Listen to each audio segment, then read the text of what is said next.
Boise State Esports Arena. We're here today for the USO Experience Oklahoma City Rocket League 3v3 tournament. This is the second qualifier of this week where everyone is trying to qualify for the USO Experience Oklahoma City final event happening August 21st, 2021. I'm Jacob Jem Mountain, your host. I'm joined by Michael Fish Fisher, and this event is brought to you by the USO, which since 1941 has been the nation's leading organization to serve the men and women in the U.S. military and their families throughout their time in uniform. From the time that they are in service to through their assignments to when they re-enter the civilian population, the USO has always been with them. So thank you to them for putting on this event. And Fish, we have already seen the first qualifier last Monday, and it had a lot of fierce competition, a lot of very great talent.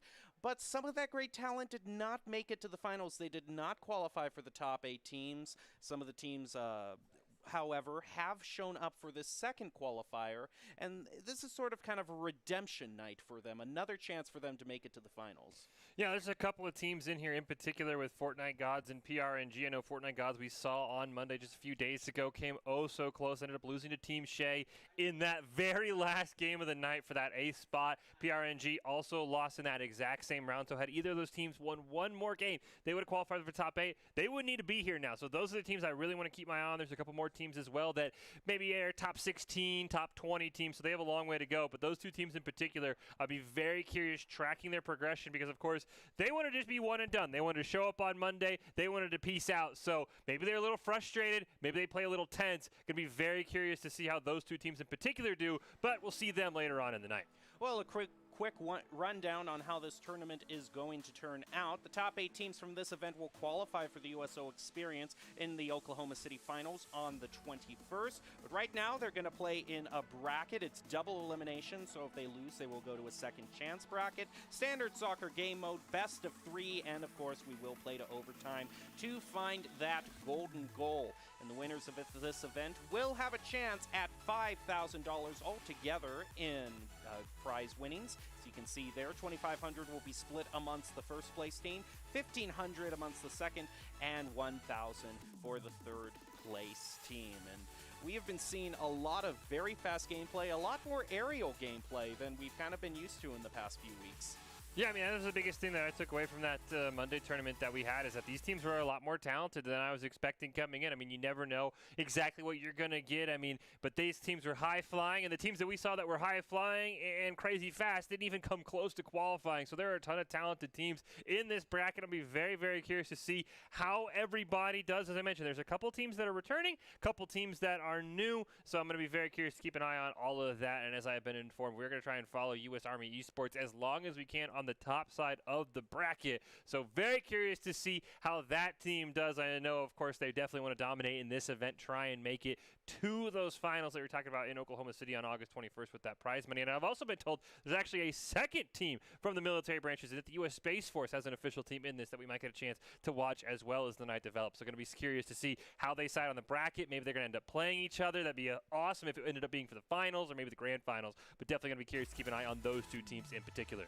Well, we are going to have our first match, and it actually is going to be the Space Force, as you mentioned, Fish versus Brigade. That's going to be the first matchup of our second night of qualifiers. I would certainly hope that the Space Force is a team that has great aerial gameplay, but we will have to see how that turns out. Overall, before we get to the event, we just go over kind of the things that these teams need to keep in mind. We will get to Doc's keys to the game, but what are Fish's keys to the game tonight? Just things that you noticed from last time that you think would be good to keep in mind going forward. I mean, I think the biggest one for this game in specific, we were talking about teams that are going for that redemption. Brigade is actually one of those teams. Like I said, they weren't quite as close. They were, I think, top 16. Top 20, so they were a few rounds away from actually qualifying for that top 8, but I'm very curious to see how Brigade plays because I'm sure a lot of teams came in, okay, we're going to play Monday, we're not going to need to play Wednesday. So how does Brigade play? Are they tense? Are they kind of maybe a little angry that they're playing on a Wednesday night instead of being able to enjoy it knowing they've already qualified? So I really want to watch how Brigade plays in particular, knowing they tried as hard as they could Monday, couldn't make it, and they're trying again here tonight. Well, Doc's keys to the game tonight in Rocket League will be not to let the other team have multiple attempts, clear the ball at angles, steal the boost, and bump and demo the enemy team to disrupt. Those are Doc's keys to the game, brought to us by Pratt & Whitney. And Pratt & Whitney has been a proud sponsor of the USO since 2004. We're going to be jumping into the first game of the night as soon as we get the footage. And overall, I'm going to not just be looking for how well they do in terms of rotations, but we have seen a lot of times where sometimes, as we saw in Ducks Keys to the game, that boost stealing and starving the other team of those resources can be a big factor. Yeah, we saw that a lot early on in our last bracket where it was a lot of side control domination from one team, kind of just draining out the hope of the other team. So, yeah, I am very interested to see how that is going to go. I think side control is very important, as you said. The other thing is, as we mentioned, this is just a best of 3, so these games are going to go incredibly quickly. There's not as much time to feel out your opponent in game 1. Maybe you lose by a score of 2-1 or by 1 goal, and then you say, oh, okay, well, we can just come back. We've got plenty of games. If you lose that first game, it is very, very hard to manage to make a reverse sweep happen because you don't have many chances. So I'm very curious how that feeling out process goes. It's got to be quick. You can't say, oh, you know what, we lost game 1, we'll come back. I expect these teams after the first minute or so to really just go, you know what, we think we know all we can, we got to go for it, because a best of 3 is a different animal. There's not a lot of time for recovery as you're used to maybe seeing in a best of 5 or a best of 7 in Rocket League. And we have seen that sort of mentality play in a couple of the games that we saw on Monday, where a team either is behind one and they feel the pressure to win, or they're one away from victory, they win one. We saw this with Jan last Monday, where they had one victory and then all of a sudden it just they started to misplay, and it wasn't too long before they kind of got a mini reverse sweep and were knocked down to the second chance bracket. Yeah, we did see several teams who the first game would be, kind of lopsided against them. The second game they win by a few goals, and the third game they'd win on a blowout. So it's definitely possible to use that first game as a full feeling out process, but you have to be confident in your team and your teammates. You've got to have a very confident leader behind you saying, okay, this is where we can attack, because we give these teams about 60 seconds between each game. That is, in the grand scheme of things, not a lot of time. An internet minute will fly by like that. So if you do lose that first game, you really have to believe in who your teammates are. I'm assuming these guys have been practicing forever and ever, and they've been on the ladder for a while now, but you've got to trust in your teammates. You've got to have, I know we talk about in-game leaders all the time in FPS games, but you got to have somebody who can just take control and tell everyone, you know what, just shut up. Let me tell you what we're going to do, because you can't have too many cooks in the kitchen. So very curious to see if we're able to see teams maybe have those reverse sweeps, because that says a lot about maybe how strategic they're playing. But it's just so tough in a best of 3, Gem. I think it's going to be so hard to say, like, all right, we lost that first game, we can come back and get them, and then you're down in the first half, there's 2 minutes on the clock, you start pressing. It's just a different animal in a best of 3. I really think the team that wins that first game, I almost say 89% of the time, I'm going to pick them to win the series, because they're just in such a better spot. Well, I think you hit on a really important point with just talking about communication and just having designated leadership roles and a clear method of communicating with each other. So much of what this game relies on, not just the passing, not just the rotation, but stuff like demos. If you want to turn that into a goal, you have to be able to coordinate with the other team and have good communication. Well, here we go. We're going to be starting out with Space Force versus Brigade in the first match of the night. Great kickoff win there for Ethan and U.S. Space Force. He's going to carry it up in the air. Gets it over good neighbor. Trizzle can't stop it off the wall, but it waterfalls. Just a poor angle. No follow-up. BDBR with a great chance here. He's just got to get a centering touch, but good neighbor clears it away. Now it's New Shoes' turn. Third member of the Space Force puts it right in front of the net. Oh, his teammate just missed what would have been an open goal. So far, the Space Force have been managed to keep control of this ball and have really restricted it to Brigade's side of the field. As we see a demo there onto Trizzle, and now New Shoe's going to go for that goal, but it is stopped right there by good neighbor. Swishy also gets demoed. BDBR is going to be the one to stop that clear from going forward. Is almost going to try to get a shot on goal, but was beaten to it by good neighbor. But here comes another one from Ethan, just off the crossbars. There's going to be a follow-up. There is, but good neighbor is right there with the save. Oh, they were back in time. Trizzle's going to end up scoring that one. A huge clear from good neighbor. Trizzle's the only one close. For a moment there, I thought he had scored on himself. He ends up stealing that from good neighbor, but it did not matter. We talked about that a lot. You've got to have someone back in those rotations. You cannot let something like that happen, because the Space Force has felt like the dominant team in our first minute of action. BDBR is going to hit it upfield. He's got Nushu in the corner. Good neighbor with a great disruption. Pass over to Ethan, just wide of the net, though. BDBR turns around, but it gets stolen away by Trizzle, and a huge clear there for Brigade. Here comes Ethan, is going to be elevating for that ball, but is beaten to it by Trizzle. Now BDBR with the save there. Follow-up from Swishy. Nushu comes in at the last moment to keep the Space Force from getting scored on again. Now we are heading up on the 3-minute 30-second mark. Swishy and Good Neighbor juggling it between themselves in the midfield. Might have been a little bit of breakdown of communication there, but right now the main focus is that the Space Force is yet to clear. Ooh, Trizzle with a shot, hits off the crossbar. Good Neighbor on the follow-up. Fantastic pressure here by Brigade. Everybody getting involved. Trizzle with a shot, goes wide. Nobody gives up on it. Good Neighbor's there in a perfect spot. And what a way for Brigade, who after the first minute I felt was kind of being dominated, to come out here and have themselves a 2-0 lead early on. Now this next kickoff is going to go decidedly in the favor of Brigade, but look at Ethan here, only Good Neighbor. Can he put it around him? Yes, indeed he can, and Space Force is still in this game. Excellent 1v1 play in the open heat field here from Ethan. He goes right at Good Neighbor, waits till the last possible moment, flips it up in the air. Good Neighbor has to commit for it, and that's just a fantastic solo play by Ethan. You can tell he has practiced that move quite a lot. Still 1 goal down for the Space Force, though. Swishy with a great win off that kickoff, tries for the follow-up, but just barely misses. Allow BDBR in the corner to corral it. Ethan stops Good Neighbor from clearing it, and now Nushu coming in. He's going to bounce it off the wall. Ethan charging in, takes the shot, but he actually misses on it. Fakes out the member of the Brigade, though, and myself. But Swishy now clears it back to that blue side. It's a moment of relief for Brigade. Ethan picks up the corner boost. All the members of the Space Force have adequate boost right now. Ethan's going to use that to win that contest with Trizzle there, and the follow-up from Nushu is going to get the equalizer. Just a fantastic play by Ethan. This is a great air dribble. He takes Trizzle and Swishy out of the play, sets it up for a teammate. Good Neighbor tried to rotate back. Ethan right now looking like the bit of a carry here for the Space Force, setting up his teammate. Now we got ourselves a 2-2 game. Now BDBR and Trizzle are both chasing after that, but it's going to be Swishy to get the shot on goal, saved by Ethan, who's trying to look for the clear. Trizzle's causing him a bit of trouble. Good Neighbor trying to dunk it down into the goal, but isn't going to find it. Swishy keeping the pressure up. Nushu's going to be the one to go up the wall and look for the clear here, but it's Good Neighbor who keeps the side control for Brigade. Oh, great stop on a dime for Good Neighbor. Tried to set up Swishy, but the ball was just right of the crossbar. Ethan now solo master here, gets it around Trizzle, but Nushu can't quite recenter it.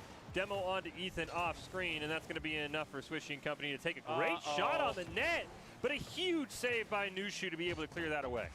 Ooh, Space Force has got to be very careful about rotating up too far and leaving that open net. That has been many a team's Achilles heel in this tournament thus far.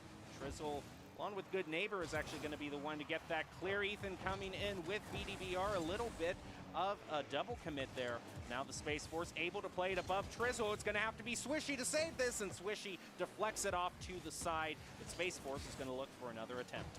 Ethan's been doing a great job setting up his team. Just needs one more member back rotation. BDBR takes a huge shot from midfield. But Trizzle makes a great save. Good Neighbor going to just take BDBR out of the play. What a tip from Swishy to give Brigade the lead. Just a team play here. They stall out BDBR from coming back, and Swishy just off the back tire puts it in.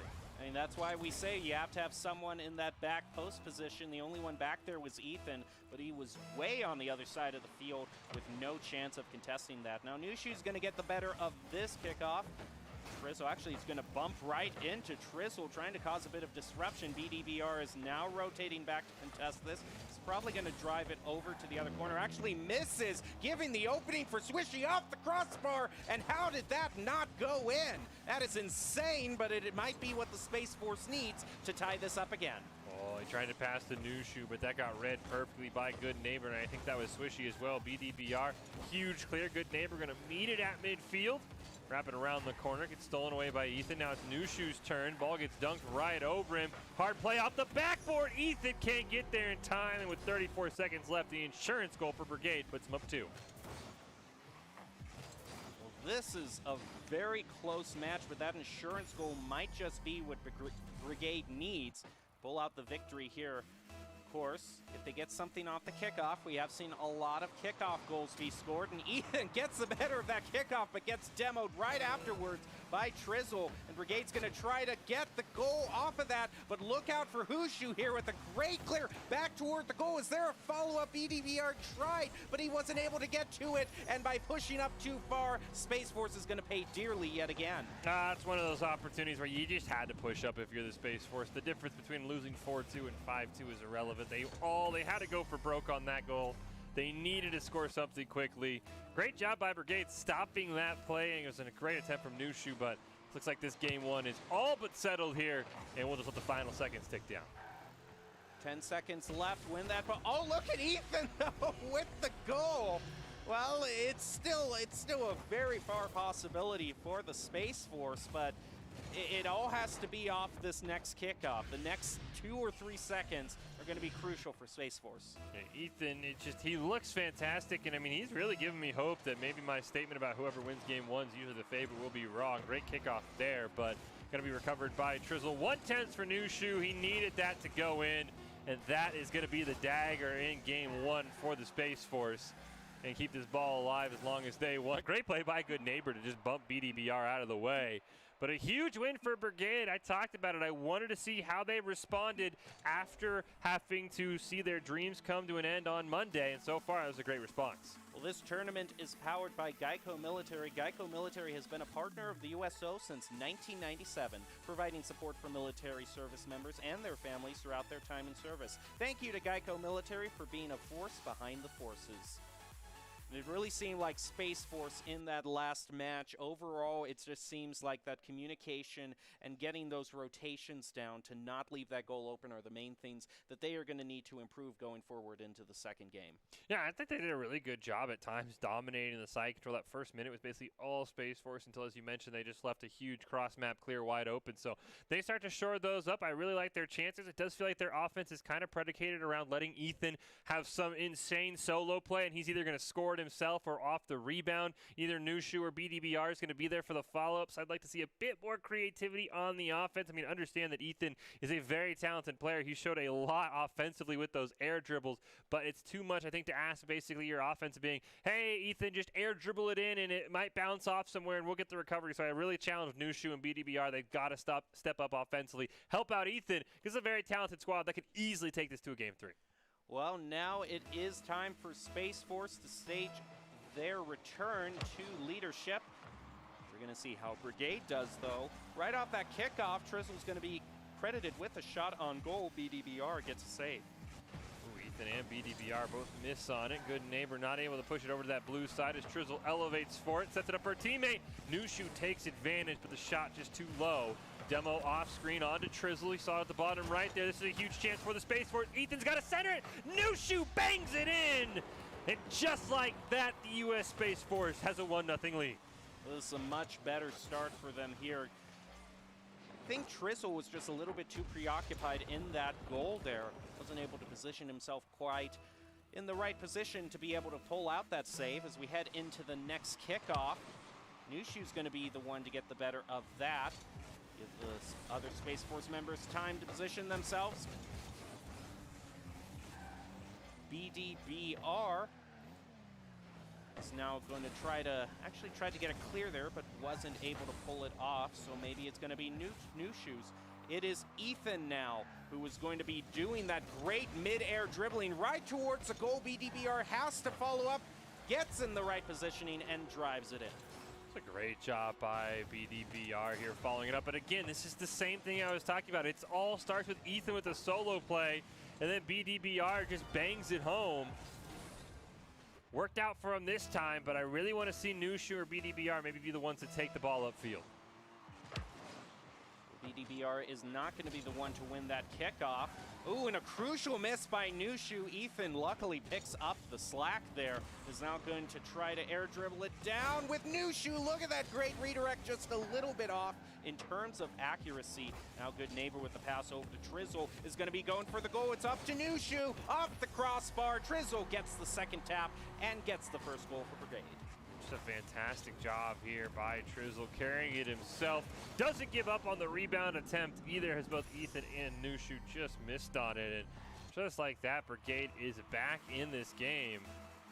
This kickoff is going to be huge. Feels like Brigade's been winning a majority of them. This one just squirts right over to the side. Good neighbor off the aerial, reads it perfectly though, takes a shot. Ethan with a fantastic save though.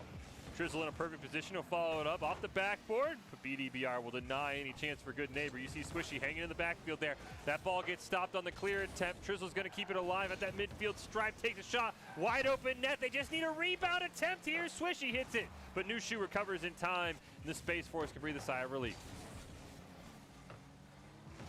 Ethan is going to drive it around the corner here, contesting with good neighbor. They're both not gonna quite get what they wanted out of that. Now here comes BDBR against Swishy, just bumps Swishy out of the way. Good neighbor almost scored a goal there. No save credited to Space Force, that crossbar being the best defenseman for them right now. And here comes Swishy, gonna try to center it again. BDBR comes in, plays it above good neighbor, runs right into Trizzle. But with good neighbor getting demoed, it has to be all up to Swishy, and he misses it, unfortunately, for Brigade. He's going to dribble this upfield. He's got BDBR right in front of him on the give, but they can't quite convert. The ball still bouncing towards the net. Ethan sees his opportunity, but Swishy able to clear that one away. BDBR wants the follow-up off the backboard. A bit too hard for anyone on the Space Force to get there in time. And a great clear away by Swishy. Now it's good neighbor's turn. Loses the dribble, though. That allows Ethan to recover it off the back wall. Ball just kind of bouncing around. Finally, Nushu clears it away. Trizzle, one-timer. Oh, he can't land the double tap there. That would have been fantastic. Nushu trying to play around good neighbor. Ethan's going to be the one to take possession of the ball, picks up the corner boost. He's able to drive it to midfield. Trizzle wins that contest. Nushu credited with a save. Good neighbor is beaten to the ball by Ethan, and that's clear. Can he center it up for BDBR? He's actually going to head way back, and Nushu has to play defense here. Crucial, and is not going to be able to stop the equalizer. Never giving up on this from Trizzle. You see good neighbor cherry picking already. Has a perfect play off the backboard for Trizzle, who was coming in. And just like that, Brigade has tied this game, never giving up. Still just under 2 minutes left, so plenty of time for either of these teams to score and avoid overtime. As Swishy wins that kickoff, does get disrupted a bit, allowing Nushu to just clear it right back. Good neighbor's going to drive it in the corner where he will get demoed. Pass back to Ethan, who rips a shot. Swishy with a fantastic save. Nushu going to try it one time here. Shouldn't be fast enough as Swishy makes another great save. Need a follow up there. Ethan and Nushu actually run into each other. As you see, that ball's going to eventually get hit back to the blue side by good neighbor. Comes Trizzle toward the goal. Looked like it might have even gone in there, but look at Nushu here. Great shot on goal there. Deflected by good neighbor. Good neighbor and Trizzle double committing on that ball, opening it up for BDBR. Goes toward the center. Ethan getting demoed. It's up to Nushu and BDBR right now. Excuse me, Ethan right now as BDBR respawns. 1 minute left, and it is all tied up. Space Force has to watch their goal here. And Nushu, that's a very crucial clear off to the side. They need to get it out of their own side. Great stop there by Ethan. He should be able to clear this length of the field. Trizzy's going to challenge him. Gets it away from Trizzle. Swishy, though, pops it up in the air. We can see good neighbor waiting on that orange side. Doesn't want anything to sneak past here in the final 30 seconds. Swishy got a huge demo onto BDBR. That's going to make it harder for them to clear. Nushu with the pass over to Ethan. He's going to take this shot, but it's a bit high. They bump Trizzle out of the way, but somebody's got to stop Swishy. Ball bounces over one. They finally run into Swishy to at least stop his dribble. The Space Force holds on as a demo comes out onto Ethan. Shot from the midfield stripe. Trizzle's got a hat trick, and he's got Brigade 13 seconds away from advancing. That is probably one of the most crucial demos I have seen. BDBR unfortunately just didn't position himself right. Drove toward the front post, not staying on back, and that forced him to turn around and trying to save that ball.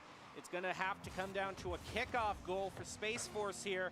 Now Nushu is going to drive it back across the field. 7 seconds left. Can they tie it up again? As long as that ball stays airborne, the game still goes on.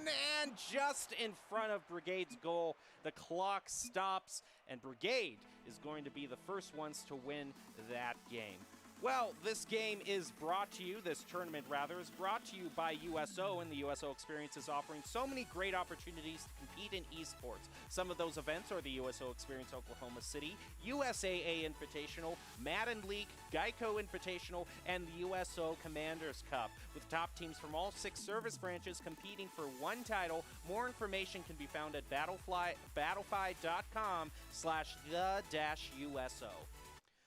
Overall, just a fantastic game for both those teams. I mean, like I said, I think if you give the U.S. Space Force some time and they're able to kind of figure out how Nushu and BDBR can slot in a more efficient role, because it still felt, especially after they had that 2-0 lead, they just couldn't get anything created offensively. It was a lot of reliance still on the side of Ethan to make some plays. So definitely very, very interesting. We see here the teams on the left, those will be the 8 teams that qualify from tonight. We see on the right side, those were the 8 teams that qualified from Monday. Some fantastic names: Defiance and Untamed Esports alongside Chan, your top 3. Fortnite Gods, they were actually eliminated by Team Shea, and I think Brigade actually was eliminated by Team Shea as well. You see the 8th place team from Monday, so both those teams are incredibly close, so I'm sure Brigade kind of has a sigh of relief that, you know what, we can stay on the top side of the bracket, we can stay in the winner's side. That'll make it easier and easier for us if we do get take a loss to maybe only have to win one game, or maybe even just slot right into the top 8. So definitely something to keep an eye on as this night goes on. Well, the solace for Space Force is that Untamed Esports, you can see they settled in at the 2nd seed at the end of Monday, but they were one of the teams that got knocked down to the second chance bracket very early in the night. So it is still a lot of Rocket League to play, and anything can happen. Well, that is, we can see right here how a lot of these teams did. We can see U.S. Army Esports was one of the teams to advance against Vanguard. We also see Fortnite Gods starting off their redemption tour with a good victory for them. Yeah, Fortnite Gods, we mentioned PRNG. Looks like they're taking on Ember. That's another game we're going to have to keep an eye on, because PRNG, like Fortnite Gods, made it all the way to the very last round. If they had won their final game, they would have made it into the bracket. They would have been in that top 8 spot, so very curious to see how they do in their game once that one gets going. As you mentioned, we saw Brigade win. I think Brigade actually is going to play Fortnite Gods in their next round. That'll be a fantastic matchup. I know, though, our plan, as I said at the start, going to be trying to follow U.S. Army Esports, so hopefully we'll catch their game up. But definitely a lot of Rocket League still left to go, and we did do the math. If you make it to winner's semis, you are going to be top 8, even if you do take a loss. So that's got to be the goal for teams like Fortnite God and PRNG. Just make winner's semis, then you know you'll be qualified. Well, we're going to take a short break and be back with the next match of the night, so stay tuned for the second qualifier round for the USO Experience. They are the greatest fighting force the world has ever seen.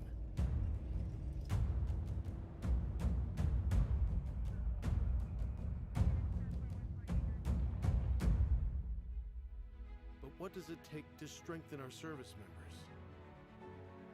What does it take to let them know that we stand behind them, wherever they are? What does it take to bridge the distance and keep them connected to family, home, and country? And what does it take to prepare them for their future when their service to the nation is complete? What does it take to strengthen our service members so they can be the greatest force for good in the world? It takes a force. Be a force behind the forces. Give today at force.uso.org.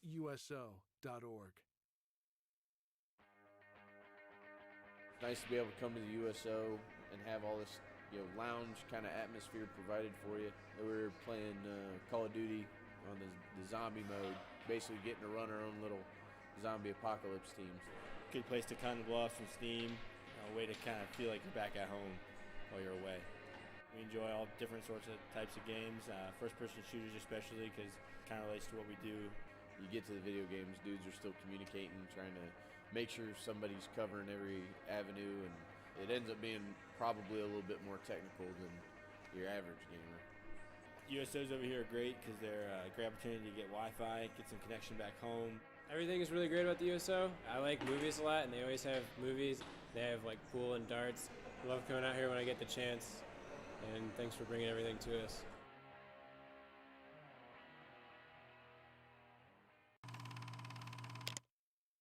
The reason I continue to work with the USO and coming back is for the same reason that the USO keeps doing what they do. It's It's because we have men and women that are serving. As long as they allow me to be a part of it, and as long as I'm physically able, I'm going to give it everything I can. I've had such a blessed career in the music industry, and that career came after my military career. So I feel like I have this personal relationship, not only as a soldier, but as a civilian.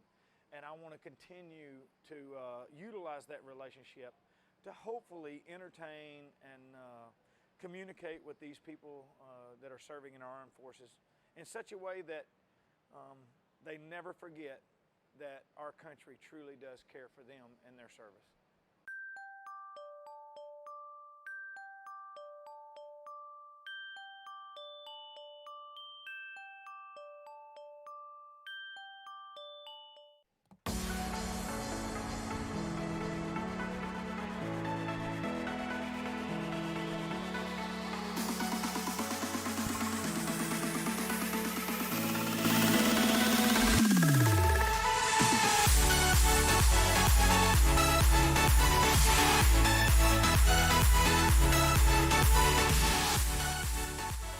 Welcome back to the Boise State Game Pants Esports Arena. Fish and Jem still with you to cover the USO tournament in Rocket League. It is the second night of qualifiers.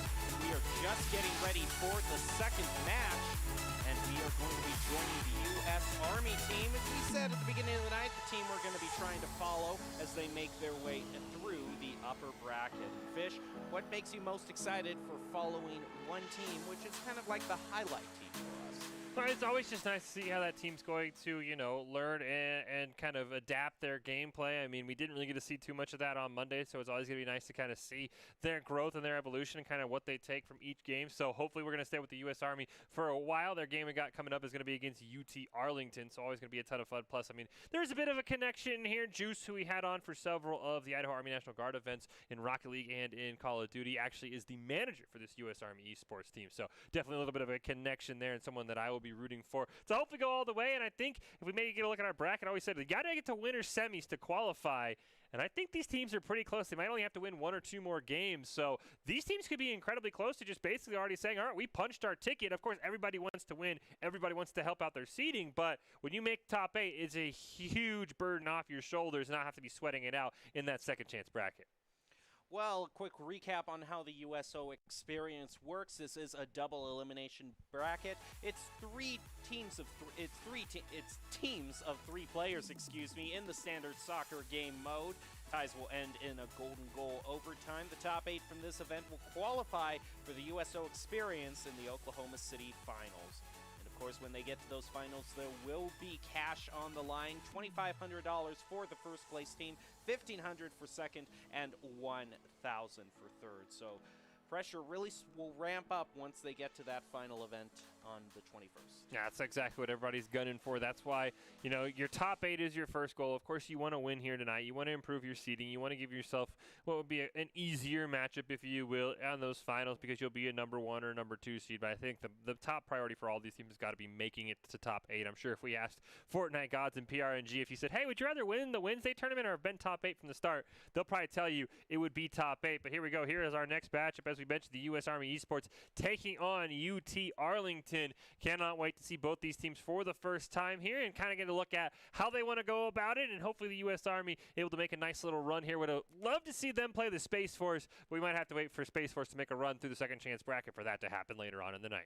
Well, here we go with the team that we are going to be trying to follow as much as we possibly can. U.S. Army Esports going to be starting off their run in the upper bracket. Like Fish said, if you make it to the semifinal match in the upper bracket, then you're guaranteed to be one of the top 8 teams, and we can see the top 8 teams from last time on Monday.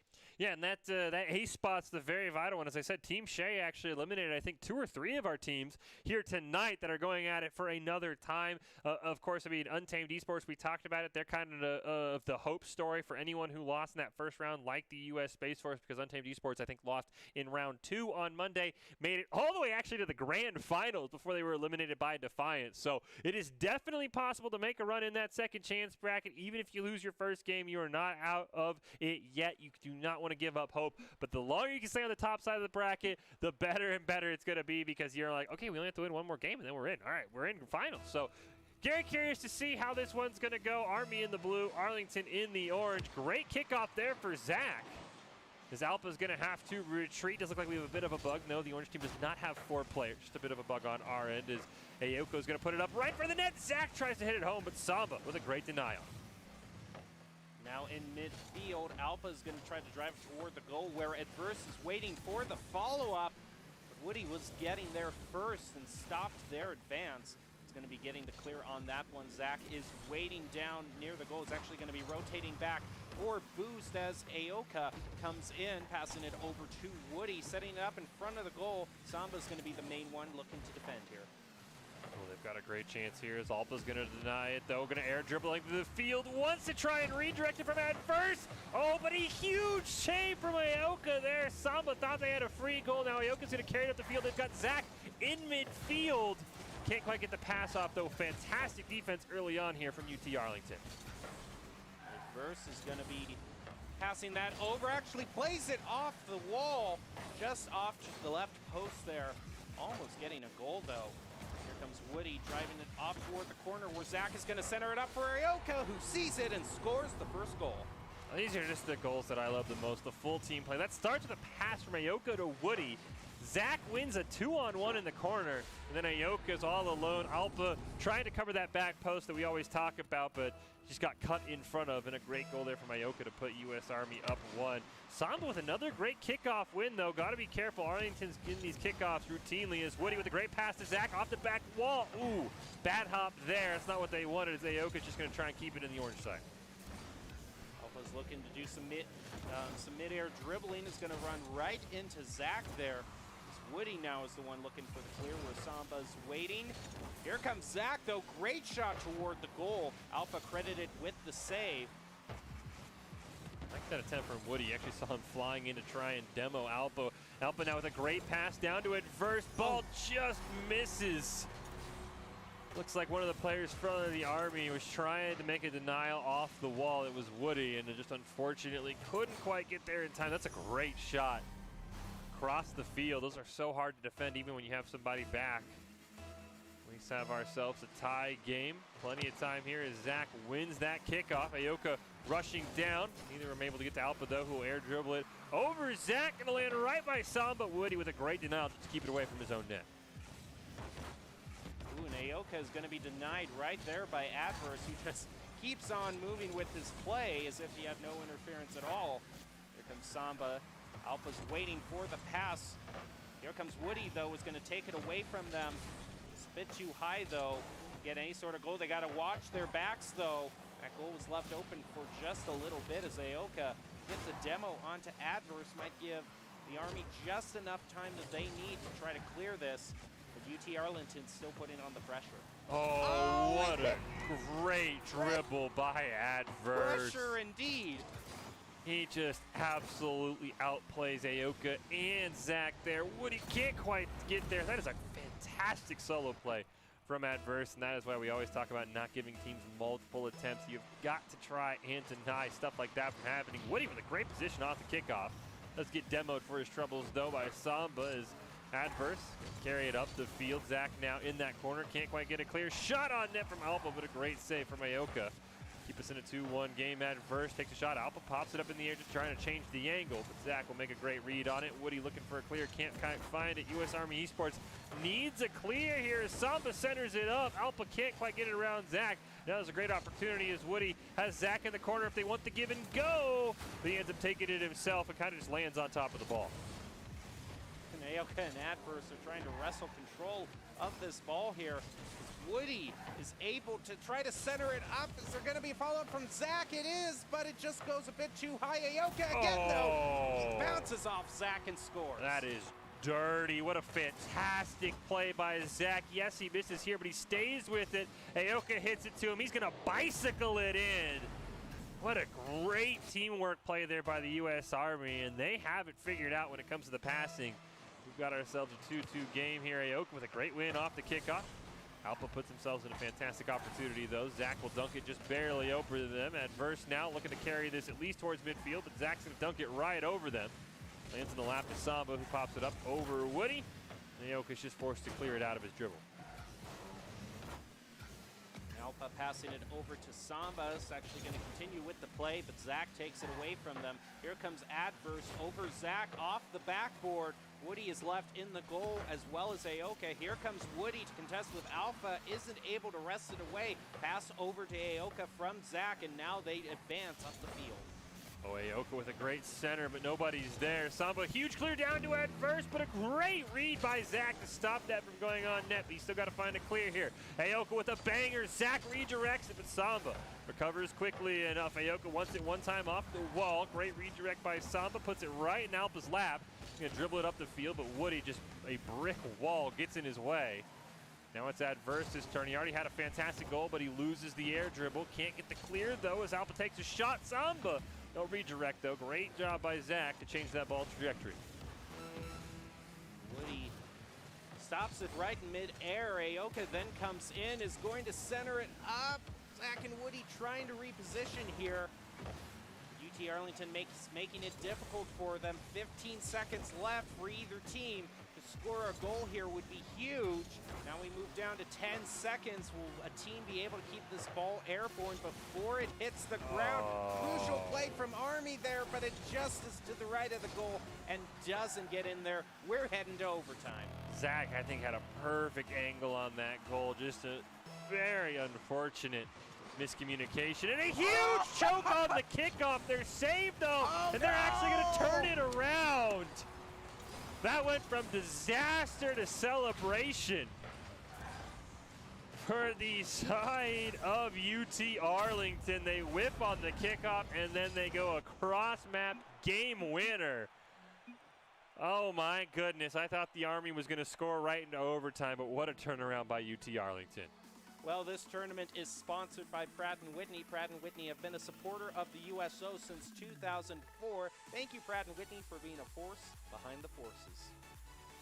And that just is so it kills all of the energy when you have this 60-second break and you look back and say, we got to overtime, they battled so well, thought they had a great chance off the kickoff to the U.S. Army, and then something like that happens, and there's just no defense for that. That's not one of those where it's like you got to be back. You're going out and you're getting boost. You're pushing upfield because you thought you had control of the ball, and just a great cross-map shot. I did not see who it was from. I think it was Samba, but we'll have to go back and double-check. But that was just such a backbreaker for the U.S. Army because I thought they played so well. I think their offensive passing sets are absolutely phenomenal. They set up some insane goals. Didn't get as much offensive pressure as you want. They'd love to take more shots, but man, that is so backbreaking. They've got to take these 60 seconds to really refocus, which, you have to believe that someone is going to be able to do at this level of Rocket League. But, man, they've got to be just staring at each other or over Discord just saying, like, what happened? Because, dang, that's backbreaking, especially in overtime. Yeah, to Army's credit, they did have one member there back to defend. I believe it was Zach, but he had two advancing on him, so it really was a moment where it was all up to him, and he just drove past the ball a little bit too early. UT Arlington getting the early lead. However, U.S. Army is probably probably one of the most evenly matched matchups I've seen, if you're counting what we saw on Monday. So both of these teams, still a lot of game left to play. First, going to get the fast pack to Samba. Great job by Woody actually redirecting that one. Gets it off his own crossbar, but breaks the line of sight of the goal. Zach with a great clear. He's got Woody at midfield. Takes a shot. Adverse is going to stop it.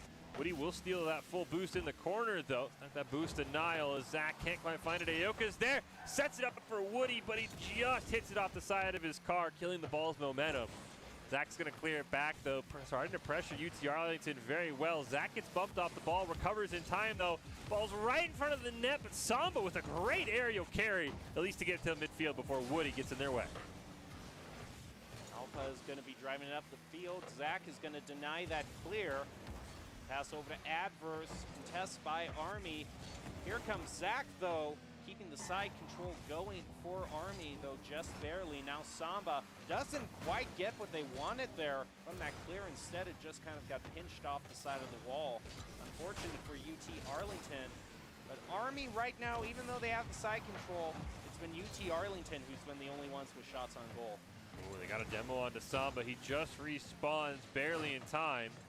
As Adverse gets it around Zach, Woody stops that from going onto the orange side. See Adverse going to try and steal some boosts. Woody retreating. Samba will finally find a clear here, but Zach, a double commit once again for the U.S. Army. Zach and Woody end up colliding as now Alpha gets a chance. He's got Adverse right near midfield. You can see him trying to lurk by that goal. Samba last line of defense. UT Arlington's got to be careful, so Alpha will retreat. As Samba takes a shot, it's wide in front of the net, but it's wide, and Aoka and Woody, even though they're bumping into each other, will convert to make a great save. Here comes Woody driving around the corner. Adverse takes it away from him. In comes Aoka.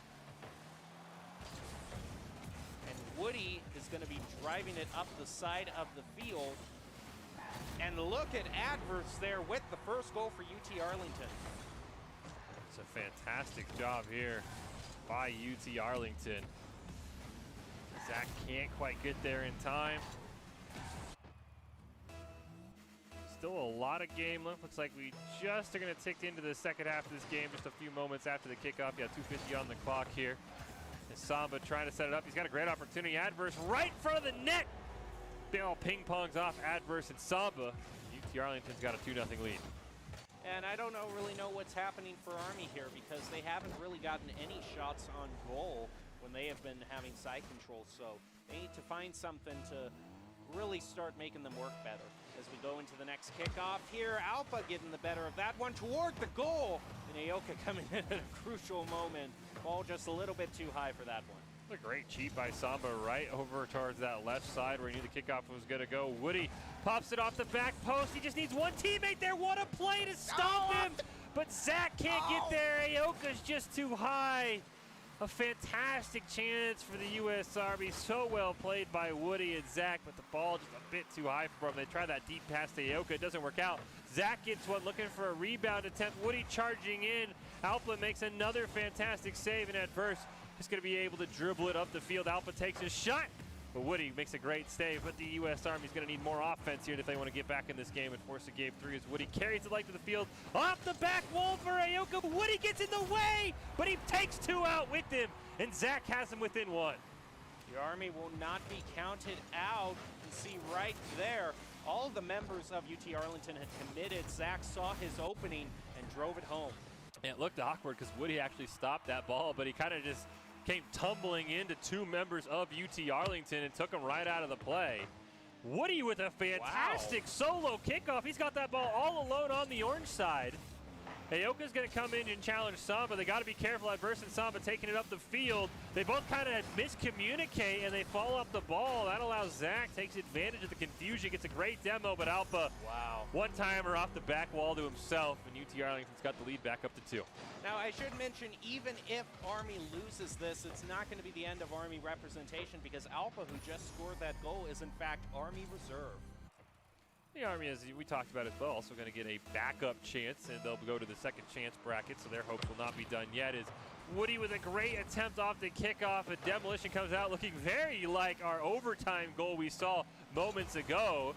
As Aoka makes a great save, Woody just gets a long clear down. So plenty of time for the Army to come back. Zach centers it up, but Aoka went for the demo. Just a little thing like that as Samba over to Alpha, shots wide of the net, no follow-up as Adverse actually does come away with it. And that is a pain to see that ball flip fields and go into the back of the net for the U.S. Army. A great opening by Adverse there, drives it into the goal. Now Army is basically going to have 20 seconds for each goal here. This kickoff is going to be pretty crucial. It's going to be Adverse at least was there. That was crazy. He parted the Red Sea, but Adverse played that perfectly. Maybe that was a design play by UT Arlington to set up a long clear. Actually kind of does feel like it was an intended one now that we think about it. But certainly fooled me. So it fooled me as well, but I like the play here for UT Arlington. Now they're going to have 3-on-1. Aoka's got to make a save while being bumped around, and he does. Fantastic effort here. Can the U.S. Army turn it around? Demo onto Woody, but no! Alpha's momentum carries him into the net. And the U.S. Army's hopes remain barely alive. That was an unfortunate own goal from Alpha there. Just redirected it at just the right angle. But I mean, anything that can keep your hopes for winning, U.S. Army is just going to have to take that. Another great kickoff for them, but it's off in the corner. Can they center it up? In comes Woody, gets the right touch on it, but Samba comes in. Here comes Zach with a pass over to Woody in the corner, who is able to pick up the corner boost. That could be crucial. A flip from Zach right in front of the goal. It's right there. Ioka misses just to the left, and it leaves the goal wide open for UT Arlington to surely drive it home for their victory. Samba's going to make a fantastic save. We didn't actually quite catch it in our replay, but what a great recovery by Samba. That felt like it was about to be a 4-3 game with about 15 seconds on the clock. Just a fantastic effort by the U.S. Army. The scoreline nowhere indicative of how close this series really was. They're going to have maybe one last miracle chance here as Woody tries to carry it up the field, but that won't go in the back of the net. Samba's going to be able to pass it over to Alpa. Maybe set it up for one more goal. Zach makes the save, and we'll have to see how the U.S. Army does. We'll keep track of them in the second chance bracket, but what a performance by both of these teams. Great performance, but not enough for the Army to win. As that ball hits the ground, it's going to be the end of the Army's time in the upper bracket, but they're trying to keep it alive, maybe for another goal. There it goes. UT Arlington wins, Army loses. Drill Sergeant isn't going to be happy about that one. Well, the USO Experience is offering so many great opportunities to compete in esports, from the USO Experience Oklahoma City, which you're watching right now, to the USAA Invitational and Madden League, GEICO Invitational, and the USO Commanders Cup. Top teams from all 6 service branches are going to be competing for victory. You can get more information at battlefy.com/the-USO. That's going to do it for the second round. Fish, kind of the team that we were kind of hoping for to kind of go through the upper bracket, is going to stop their journey. It's going to be UT Arlington to face off against Brigade. Yeah, and as we mentioned, if either of those teams gets one more win, just how the second chance bracket is designed, if you make it to winner semis, you actually, no, this is winner semis. So UT Arlington and Brigade have actually, I believe, officially qualified for the event, regardless of what happens here, because whoever loses would be far enough along in that second chance bracket. But we'll want to keep an eye on that. We do see PRNG still alive.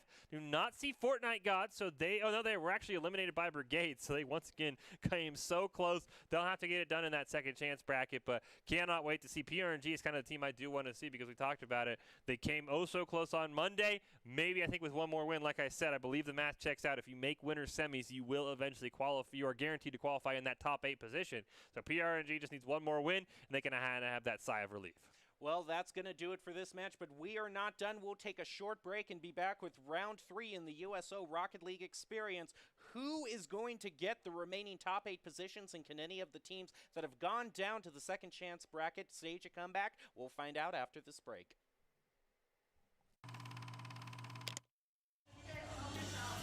I wanted to go on the USO tour here in Alaska because I've actually never been to Alaska, but more importantly, I've never done a USO tour before, and this was an opportunity that I just couldn't pass up. I told everybody on my team I really want to dedicate some time, visit some people and thank them in person, and we just, threw this together, and everybody was very accommodating and made it happen. Here at Allison, it's just been a very warm welcome. I mean, not weather-wise, but people-wise, it's been incredible. Just getting to explore the grounds. I got to see some jets, which were absolutely breathtaking. Just being able to say thank you to the men and women who serve our country in person has just been so incredible. Ladies and gentlemen, let me hear y'all fired up and shouting for Miss Cassidy Cope. So I want to thank you guys for having me. This has been incredible. I want to come back. I definitely want to see more of it. I feel like I got to see as much as possible in one day, but this place is massive. So I would love to come back and see more.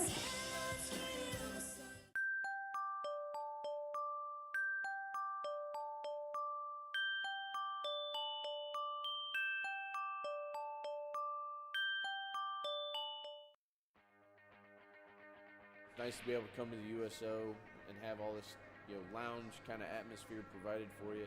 We were playing Call of Duty on the zombie mode, basically getting to run our own little zombie apocalypse teams.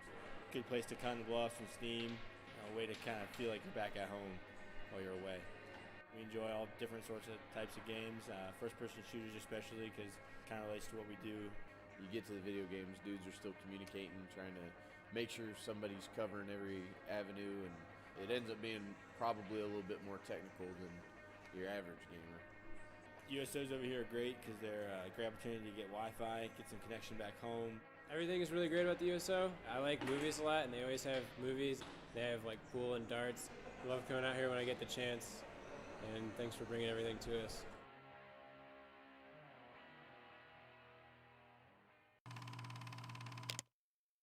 The reason I continue to work with the USO and coming back is for the same reason that the USO keeps doing what they do. It's because we have men and women that are serving.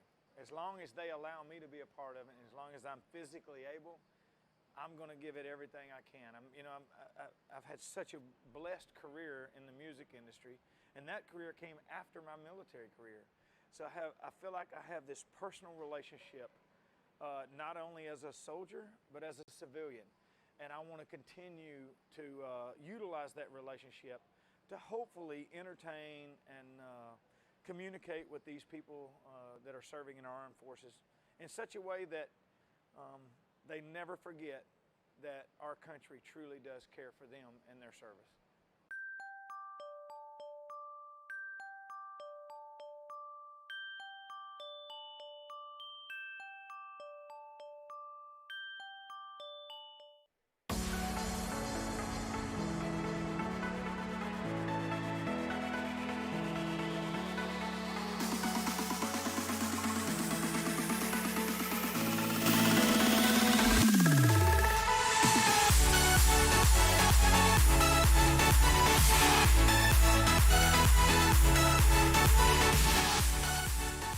Welcome back to the Boise State Esports Arena. We're here today for the USO Experience Oklahoma City Rocket League 3v3 tournament. It's the second day of qualifiers, and everyone is trying to qualify for the USO Experience Oklahoma City final event happening on August 21st. I'm your host, Jacob Jem Palmer, joined by Michael Fisher. And so far, Fish, we have seen two matches, we have seen two teams win, and now those two teams are going to be going up against each other in round 3.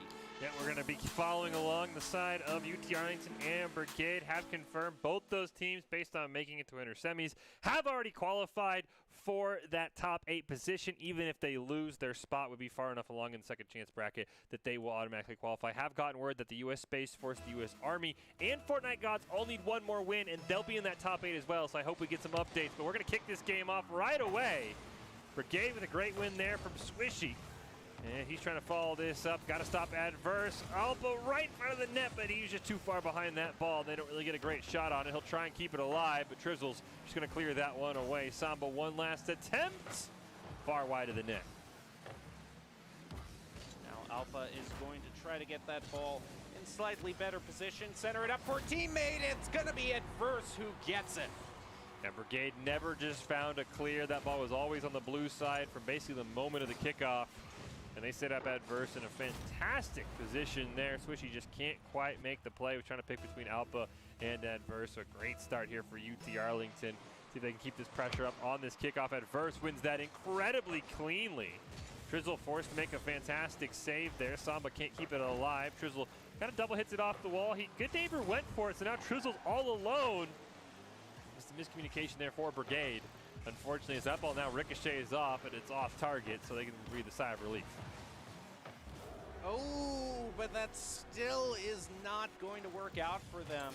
The only one who was trying to reposition for the goal there was Trizzle, but before Trizzle could really turn around and elevate in the right position, it was going to be UT Arlington for another goal. Swishy went for it, just couldn't quite find it, unfortunately. Arlington has won so many kickoffs. They did this against the U.S. Army as well, and it's something that if you're going to want to beat them, you got to figure out these kickoffs. Alpha retreats, wait in front of the net, finally takes it, steals it away from 2 members of Brigade, now going to carry it himself up the field. What a fantastic play, but Trizzle reads that, makes a save. Samba for the follow-up. Adverse gets a weak touch on it. Saw Alpha flying in there as well, but Looks like UT Arlington might finally have to retreat. There goes Switchy with a nice pop there, but it's going to be deflected back to the gate side of the field. Good neighbor now looking for the clear against the open goal. Samba just making it there in time. That ball was going so slow. If it had been going any faster, that would have been in. I don't know if that was intentional. I think it was looking for a clear. Good neighbor kind of got in the way, maybe tried to angle it. Demo does come out as Trizzle barely stops that shot from Adverse. He's kind of just hanging out in the corner. Samba's going to challenge him, pressure that slow clear attempt. Ball almost just falls into the net. Swishy makes a great save. Alpa slams into the wall to stop the clear, but finally Good Neighbor hits it over that orange side. Swishy not able to connect on it though. Bit of a double commit does come out from UT Arlington, but they're able to recover another one there, but they push that ball away from their net right in front. Oh, but Swishy stopped, saved right away by Samba. Now Trizzle's got to retreat Adverse, looking for the back of the net, plays off the back wall to himself. Ball takes a crazy hop all the way back to that orange side. Swishy going to be centering up for Good Neighbor, but Samba gets the save. Swishy again, but misses the ball. And this is the opportunity for UT Arlington to find their clear. Alpha is going to punt it way back over to the other side of the field where Swishy is waiting in the corner. Plays it around Adverse there. Samba is going to be playing goalkeeper, just driving it off to the corner here around two members of Brigade. Alpha comes in there with the pass toward Adverse. Good Neighbor unable to stop that clear. Ooh, Samba steals it away, but it hits off the crossbar. Adverse recenters it.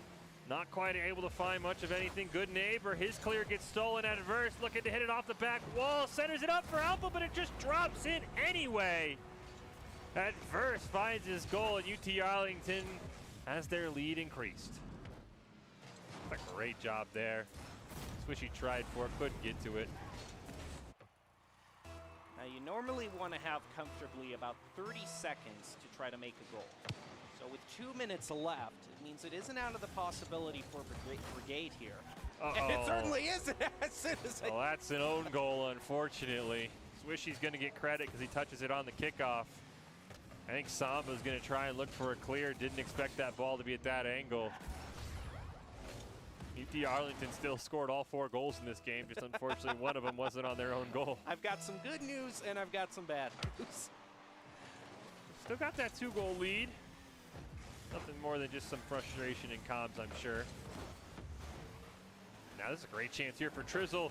Stopped by Swishy. Oh, Swishy kind of gives him one back. I think he actually was the one who stopped that ball from going in. So he'll kind of say, hey, you know, you gave us one, I'll give you one right back. Ball bounces off the wall. Over to Alpha, passing it over to Adverse. Samba demoing Trizzle. Trizzle has respawn, but he gets played over by Alpha with some amazing dribbling in midair. That's great solo play by Alpha. That's something I like about UT Arlington is they have the team coordination, but they also have players who can just do stuff like that. Alpha and Adverse have both been absolutely insane solo players from when we've seen them these last few games on stream. So they're going to be a tough out here anywhere in this tournament. Another kickoff. This time it does feel like those are intentional. We get the Adverse. Back to Samba. Ball goes wide though. Swishy able to corral it. Now he's going to dribble it upfield. Got Good Neighbor to his left. Wants the follow-up. But Alpha makes a save out of nowhere. And immediately that ball is flipped field. They play so fast. It's right in front of the net. Swishy has to do something. And he at least gets it over to Trizzle. At this point, I think any goal for UT Arlington here would basically be what they need to wrap this up. They're going to increase their lead to 5-1. Just a great play. You see Alpha, he's stalking that ball on the other side of the field. Samba's kind of running that interference route. And that, we just saw the solo goal. That's a demonstration of those team plays. UT Arlington is a very consistent team. I think they've scored 5 goals in every game we've watched so far. They really like doing that off the kickoff. That's the 3rd or 4th time that Adverse has flown in and gone for a demo and not the ball. I really like this aggressive kickoff style for UT Arlington. He'll get some back. But a 5-1 lead in 45 seconds, I think Arlington is just kind of playing with it at this point. They don't have to be too worried as Alpha has a great chance to make it 6, but he just misses it. Swishy looking to play around Adverse here, who's able to take it away. Ooh, just off the right post there, but unable to get a goal. But here comes Alpha again with that amazing dribbling, gets saved by Trizzle. Going to be pushed back over to the corner where Good Neighbor is waiting. Samba is going to push it back toward their own goal. Pick up some boost, just take a little bit of a breather and get ready to play on from there. Well, great correction by Adverse in midair. Samba gets credit for that save.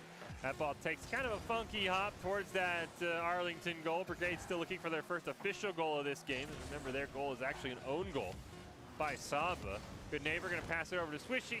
Didn't quite correlate though. Trizzle gonna try to stop that. The ball being kept alive for now. It'll actually waterfall right down the wall though.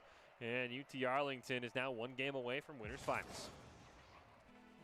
Well, this tournament is powered by GEICO Military, and GEICO Military has been a partner of the USO since 1997, providing support to military service members and their families throughout their time in service. Thank you, GEICO Military, for being a force behind the forces. Now, I'm really curious to see how Brigade kind of responds in this next game, because UT Arlington has been playing with a style that no one has figured out, and it's really all starting with those kickoffs. They have an incredible strategy where it's fooled you and I a couple times where it looks like that ball is just going to go flying into their own goal, but it's really Adverse or Alpa or Samba. They're just hunting for demos because they know, and we've talked about it a lot, it's not whoever always wins the first touch on the kickoff, it's whoever gets that second touch. Does the guy who is receiving the ball, is he in a good position? And they've put themselves in a great position a lot, so they kind of go for the demo, then they just blast a shot on net, and they're kind of playing in a 3-on-2. The guy respawns, he's not at full boost, so I really like their unique and very aggressive kickoff styles. I really am curious if Brigade's going to be able to figure it out, because it felt like as soon as the kickoff went, ball was on the blue side, and the ball lived on the blue side for most of that game. UT Arlington is kind of one of those teams that I would say if there's any team that's just playing where you can tell that they've got a huge fire built up inside them and they've got just so much momentum behind them, they are playing so great and so confidently that I would not be surprised to see if this goes to a 2-0. But a quick kickoff goal maybe by Brigade here can turn the tide. Well, Trizza wins the first kickoff. Swishy's going to elevate for it. He'll take a shot on net, but it's wide right. Alpa will easily recover that one. Looking for the pass to Samba, not able to find it, so Alpa will take it himself. Trizzle reads that perfectly. Alpa was trying to get a bit tricky with it in the air. Adverse now back in the corner, gets that full boost. He's going to carry it past that midfield stripe with a great pass over to Samba and Alpa. Rare double commit from UT Arlington, and that's going to cost them dearly.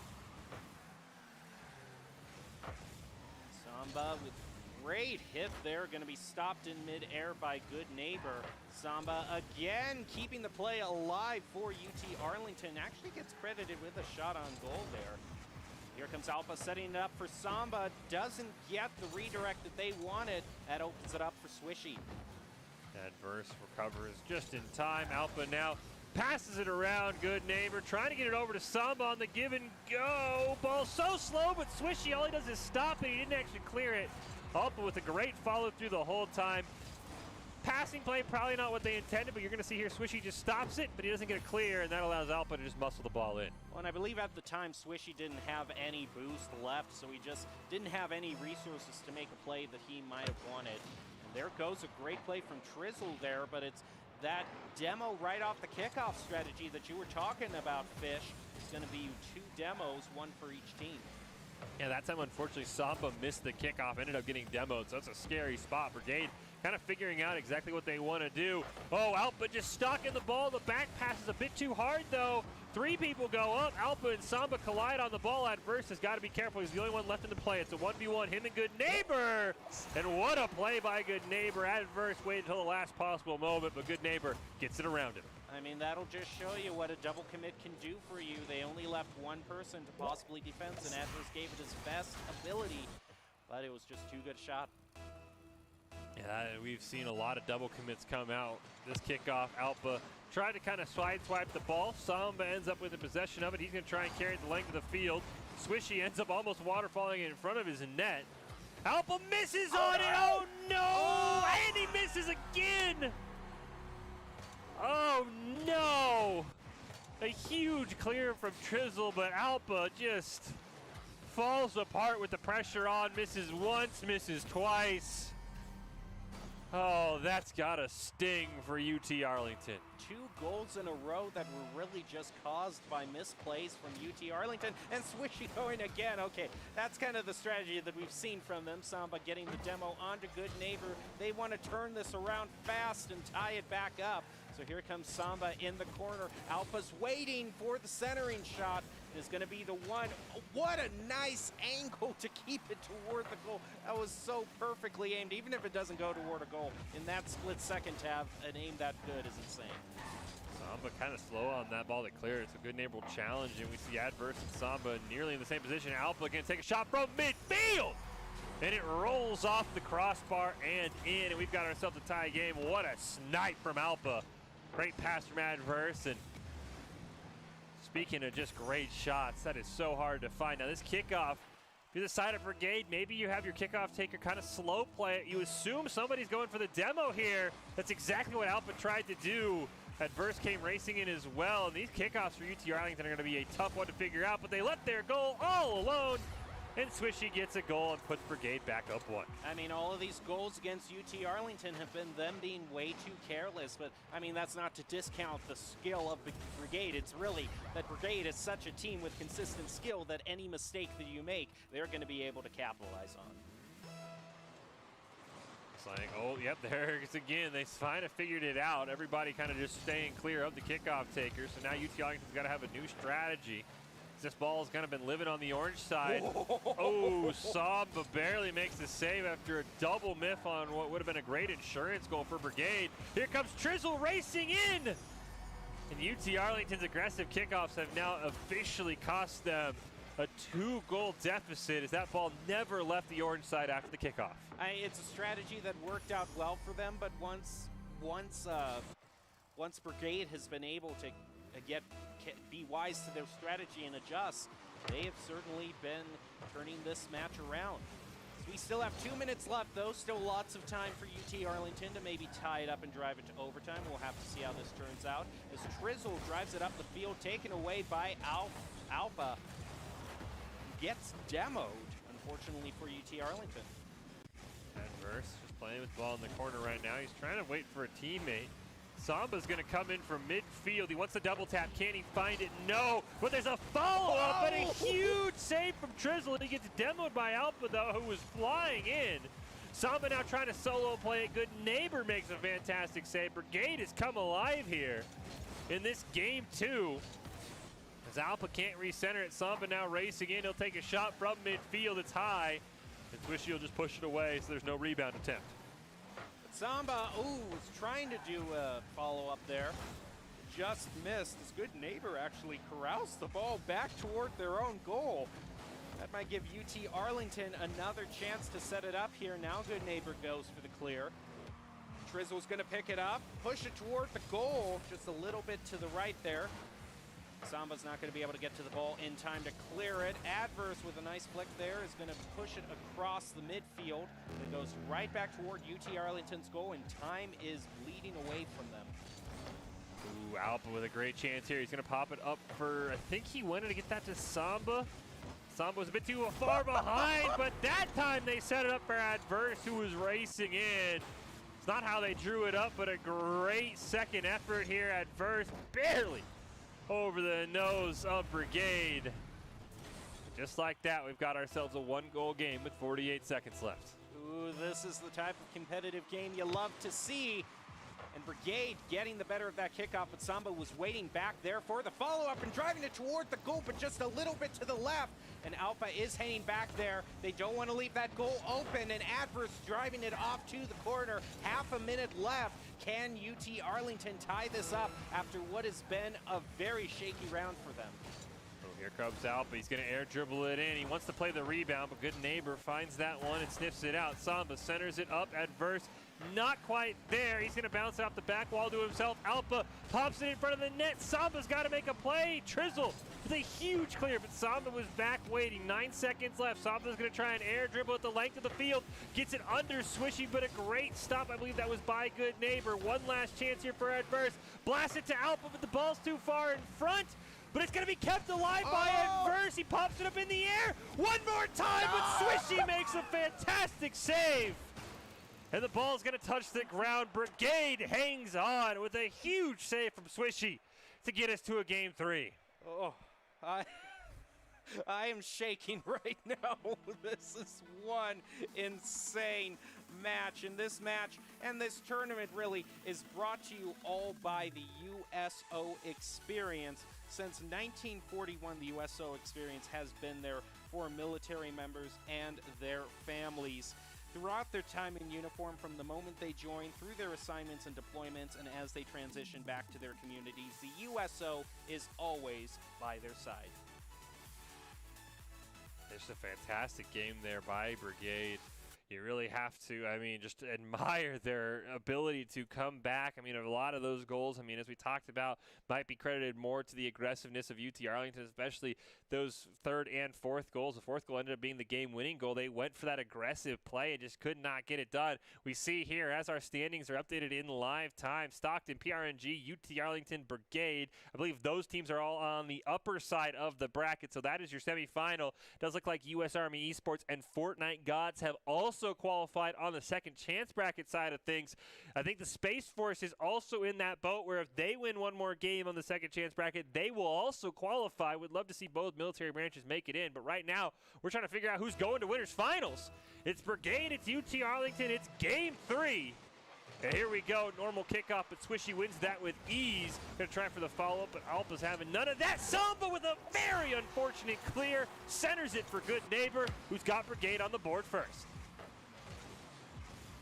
Good Neighbor is just waiting back here to read that play, spots their opportunity, takes it away from UT Arlington, and gets the first goal, not even 30 seconds into the match.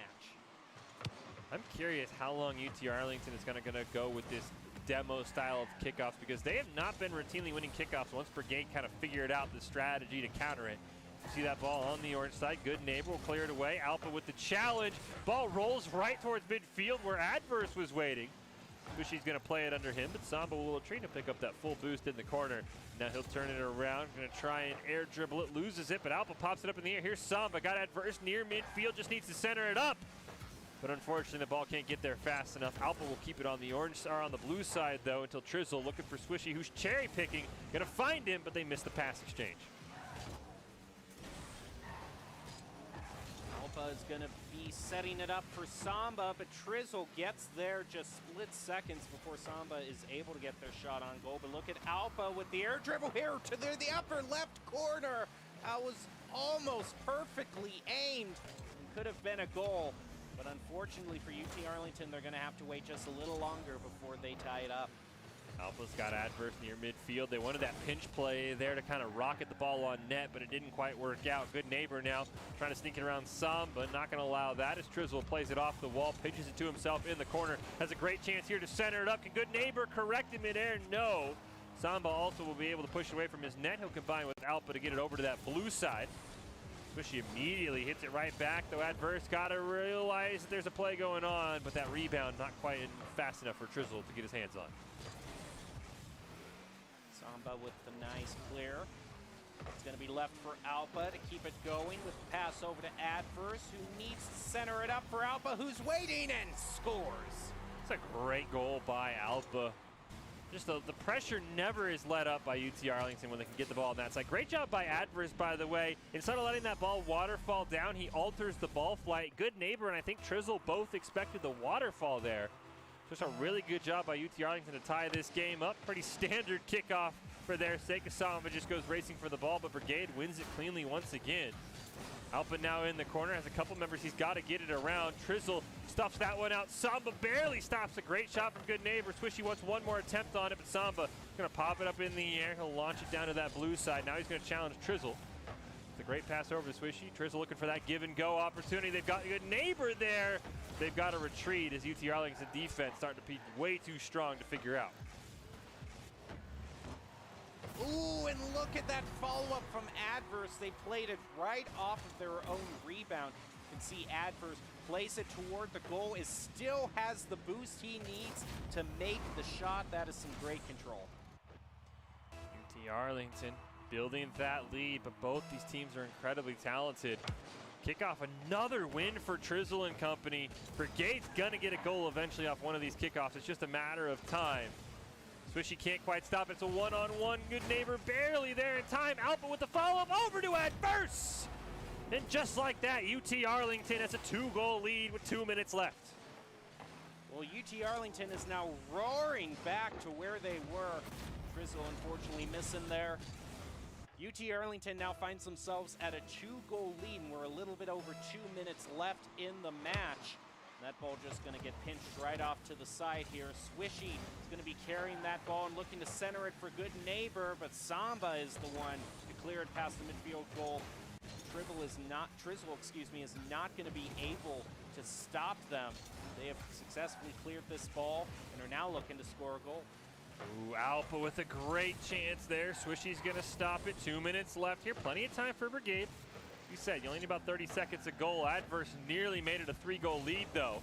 Samba's going to keep the pressure on, but Swishy makes a great save. Brigade's got to find a clear here, and they've got to set something up. They get the demo onto Adverse, but there's nobody back in time. Alpha bangs it in. And UT Arlington looks like they're headed to the winners finals with a 3-goal lead. That is great comeback for them. They were so shaky in the second game. Looked like they still might be shaky at the start of this one. They are showing that they definitely deserve that top seeding. The ball again going to be going over to the side, but Alpha was ready to play it there. Yeah, well. In any sort of goal here, I think you said earlier, Fish, that that fourth goal locked down their position to be able to make it through, but still with about 90 seconds, it's not unheard of for Brigade to score 3 goals, but I would definitely say a goal here would definitely seal it for them. Yeah, the other problem is Brigade's just spending way too much time on their own side. Even if this 4-1 scoreline holds, you've got to get a clear if you're Brigade. They just can't get one. They finally get a semblance of one. Samba misplays it. They've got to score right here, but Samba corrects in time. The tones for his mistake. Swishy nearly steals it away from Adverse. There's 1 minute left. Brigade's just simply running out of time. Good neighbor tries for a shot. Here comes Swishy. He needs to score right here, but a huge double save there. I think that was Adverse and Alpha both able to stop it. And back on the blue side, that ball goes with 40 seconds. Good neighbor trying to get it over to Swishy. Alpha's just going to steal that one away. Adverse is there, misses the goal, but they're just burning clock at this point. Good neighbor driving it to the center where Trizzle's waiting, but Alpha is right there for the save. Barely. No! Oh, I mean, it's not going to matter in the long run. It would have only been 4-2, but that hurts. That ball was just idling on the goal line. Swishy can't convert. Adverse and Alpha go coast to coast together. That just hurts. That hurts for Brigade. I mean, that's going to seal it. Clock is a bit fast on our end. We'll reset to 15 seconds, but man, Brigade's going to have to drop down to that second chance bracket. And they'll look for revenge, but the bonus is, we talked about it at the start, as time does tick down and Swishy can't find the goal. Ball's just idling in front of the net once again. Even Trizzle can't find it. As you see, everybody's kind of accepted their fate. Both these teams do know they have qualified for the finals August 21st, so Brigade can't be too upset about it, even though they're going to drop down to the second chance bracket.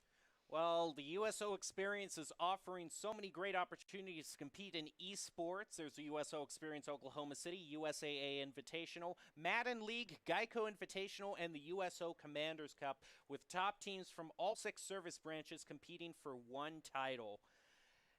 And you can see one of those prizes is going to be the cash earnings at the end of this tournament. $2,500 for first place, $1,500 for second, and $1,000 for third. I gotta say, if you gotta credit one team member for really kind of picking UT Arlington up and driving them to victory, you gotta say that Alpha had such an ability to make so many solo plays and be able to really dribble the ball in midair so well. Yeah, I think the other player, it might be Alpha, but I don't know who it is. It's whoever on UT Arlington made the call after Game 2 to say, guys, this strategy on the kickoffs is not working. We literally lost Game 2 because of our own strategy. Whoever made that call, that to me is the MVP for UT Arlington. I don't know who it is because, of course, we can't hear their back-end comms. But whoever made that call, that's their MVP. I'm very curious when we get to winners finals if they try it again, because I don't know how much scouting teams are doing in between games.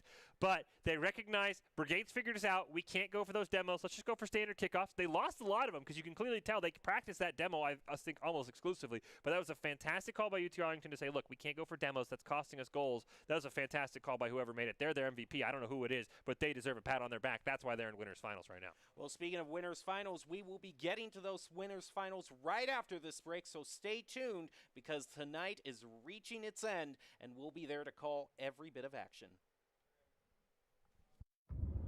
4 years have passed since the mortal races banded together and stood united against the might of the Burning Legion. Though Azeroth was saved, the tenuous pact between the Horde and the Alliance has all but evaporated. My name is MA3 Centennial, Adrian. I play World of Warcraft. A great game. I've been playing it for 14 years. My father, me and him play the same game, so it gives us a chance to talk to one another while also interacting with one another in a different type of reality.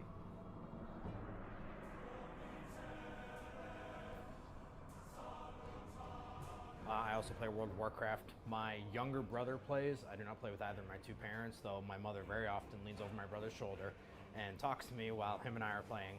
At the USO, they give us Wi-Fi, free Wi-Fi. The Wi-Fi connects us with our game systems, and our game systems allow us to see certain people or talk to certain people back home. Neither of us like phone calls. Neither of us like talking on the phone in any sense of the word. This gives us a much more interesting way to communicate with family members and friends, and it even allows us to continue to build off the relationships that we had previously. You know, personnel rotate commands all the time. We don't always get to see them, but we can always come back to these video games and use these video games as a way to communicate, keep up, see how things have changed, how their families are doing, stuff like that. And USO is fantastic for facilitating that. They have beautiful facilities, wonderful Wi-Fi. It helps us out a lot with not only communicating with our families, but just overall morale as well. We're in a better mood. We take that mood back to the ships. Everybody else feeds off that better mood, and USO is just it's a chain effect, and they really do help a lot. Depending on the area of operations that we're on, sometimes you don't even get internet connection. So going a couple months without internet and then coming back to here, any way to contact my family was great. The game itself provides an in-game chat through multiple different channels, faster than a text message, faster than Facebook Messenger. There's a team chat, there's Discord, there's Twitch, and they're all just different programs that you can talk for free as long as you have Wi-Fi anywhere.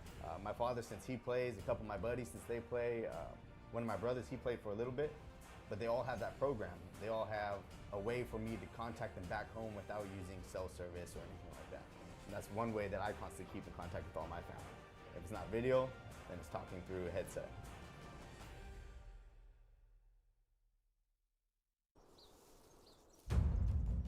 They are the greatest fighting force the world has ever seen.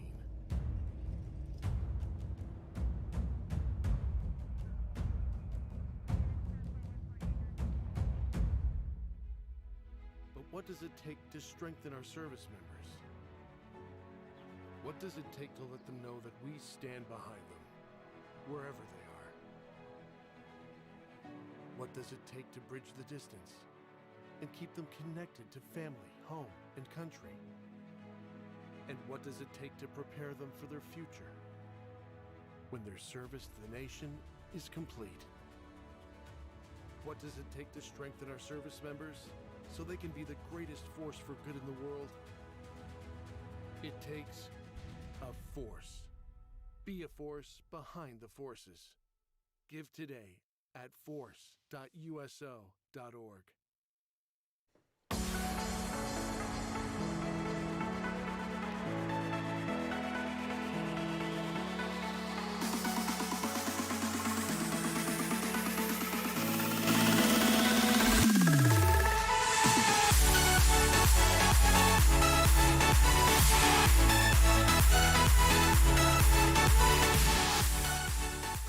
Welcome back to the Boise State Esports Arena. We're here today for the USO Experience Oklahoma City Rocket League 3v3 tournament, the second day of qualifiers. Everybody's trying to qualify for the USO Experience Oklahoma City final event happening August 21st, 2021. Since 1941, the USO has been the nation's leading organization to serve the men and women in the U.S. military and their families throughout their time in uniform.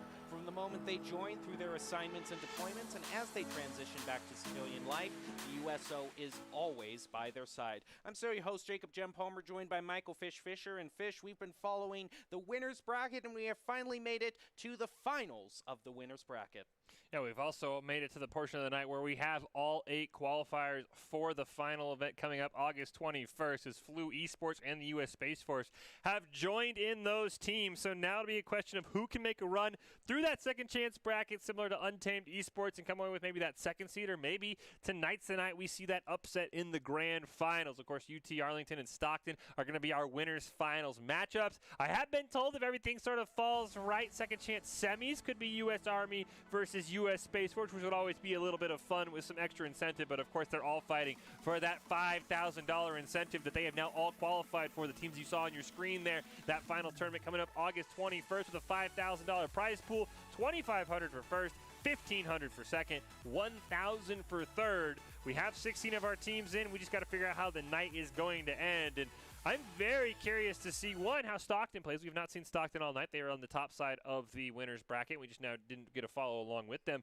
But how they maybe adapt to UT Arlington, I think really the biggest question has got to be, what does UT Arlington do in game 1 on the kickoffs? Do they go for that demo strat? Do they just kind of try and rein it back in and practice on their normal kickoffs? Because they were losing those consistently to Brigade. So I'm very curious how kickoffs go in game 1 for UT Arlington, and how fast, if they go for that demo approach, Jim, that Stockton's going to figure it out.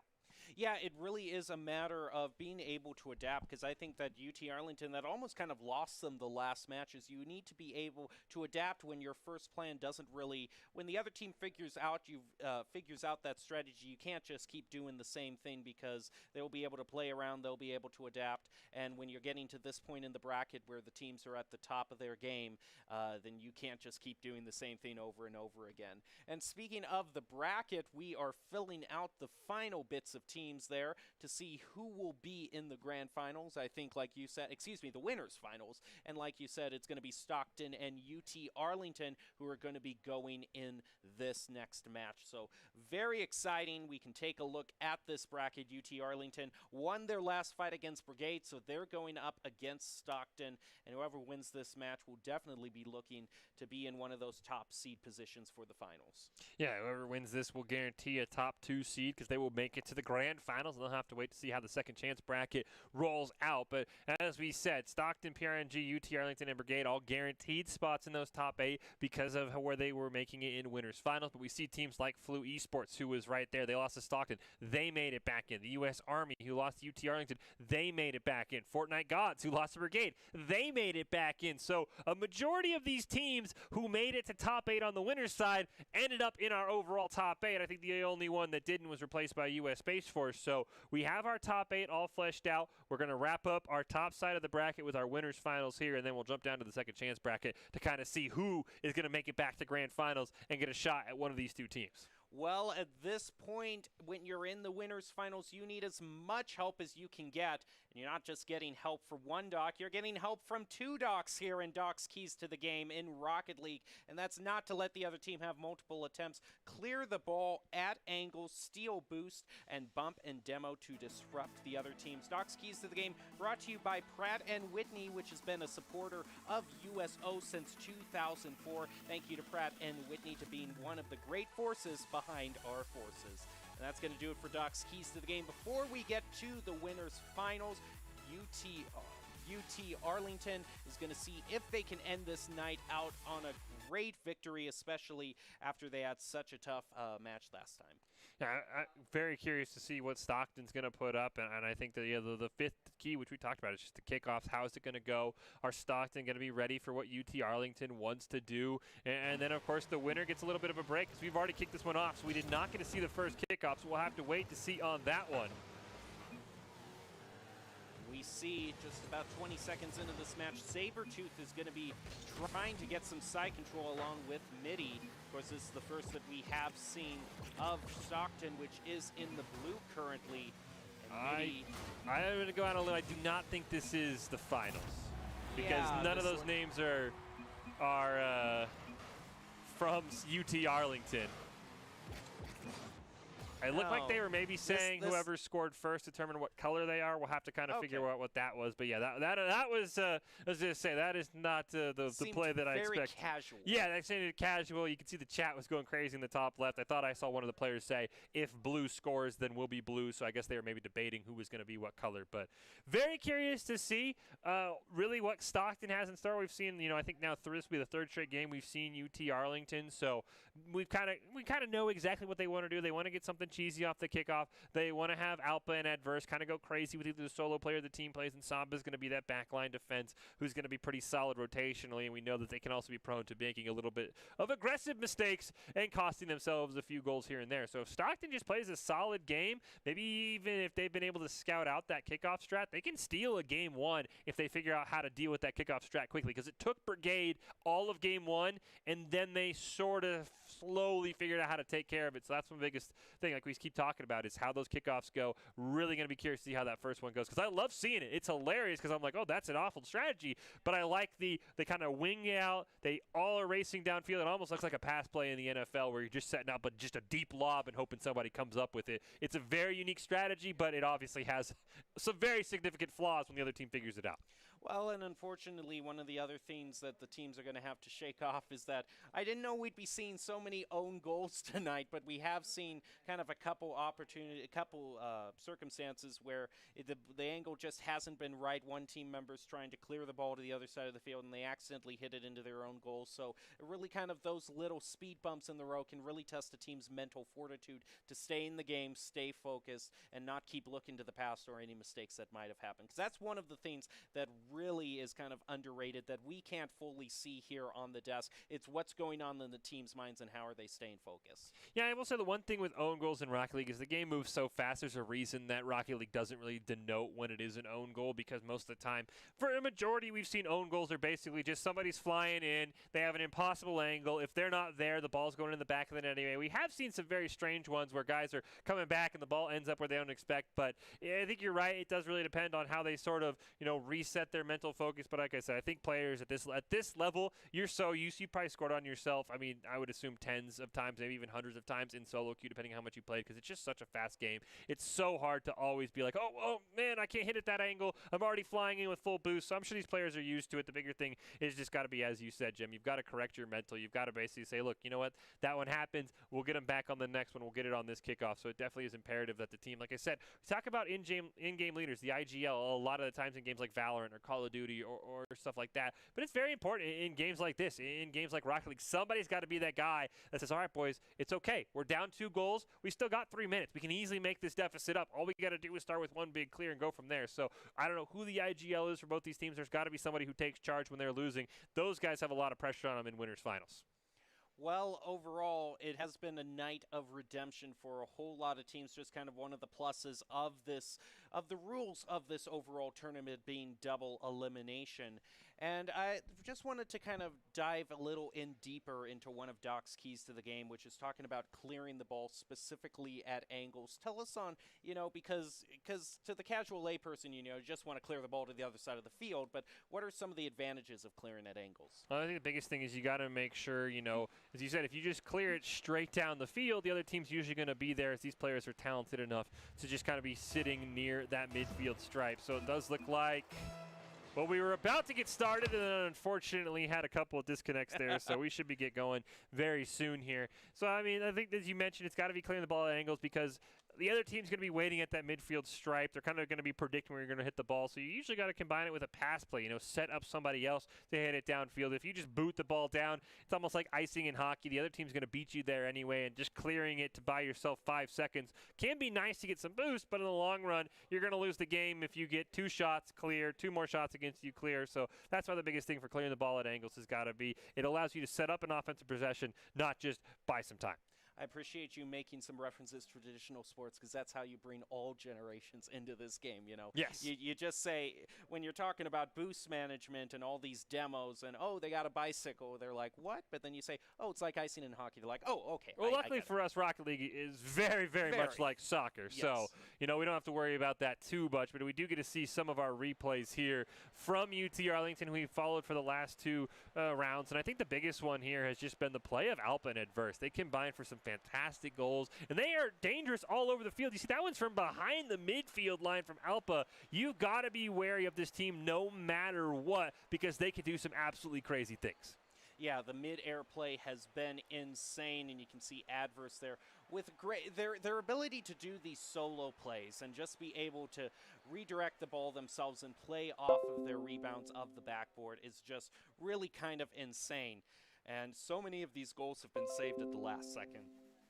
Yeah, and I think that's the thing we've seen, that we talked about it tonight for some of the teams where it felt like they were too reliant on solo plays. And sometimes it does feel like there are teams who are too reliant on passing plays, where they always are trying to set up this pass, and it never works because passing in Rocket League is such a finicky thing. As we kick off this game, we didn't get to see that kickoff though, but we do get to see our first goal from Bus. What counts? That's all that matters, and Stockton's in the early lead. You can see from this replay here, it looked like it was completely Bus. We were just talking about solo plays, and Bus took it upon himself to dribble it up the field, flick it over UT Arlington, and get the first goal for Stockton. Here's this kickoff that we've been waiting to see. Can't quite tell from that angle, but looks like Adverse wanted to go for the ball. We see Alpa miss as well, so Samba's got to wait back on it. He'll clear it away for Top Cheese. Pass over to Adverse, but Bus is going to dunk it over him. Alpa, though, gets control. Can't even get it around Dark, though. This Stockton team just playing with an extra gear right now. Dark off the top wall, looking to drop it down to Top Cheese, but Samba is there and just clears it away. UT Arlington hasn't gotten out of the woods yet, though. Bus going to air dribble it in. Top Cheese looking for the rebound. Once again, Samba with a fantastic save. Now Dark Cheese centers it to Dark, but Alpa's just going to dunk it away from him. Now it's a one-on-one with him and Bus. He'll drop it up in front of the net. Here comes Adverse, but he can't quite get there in time. Now Top Cheese is going to try to push it over, pop it off the roof, and gets the goal all by himself. It's a great goal here from Top Cheese. Just dribbles at the length of the field. Samba retreating. Has to play a 2-on-1. I think expected that pass to Bus. He tried to maybe run Top Cheese out of room. Just a great play by Top Cheese. And Stockton already up 2-0 here early on.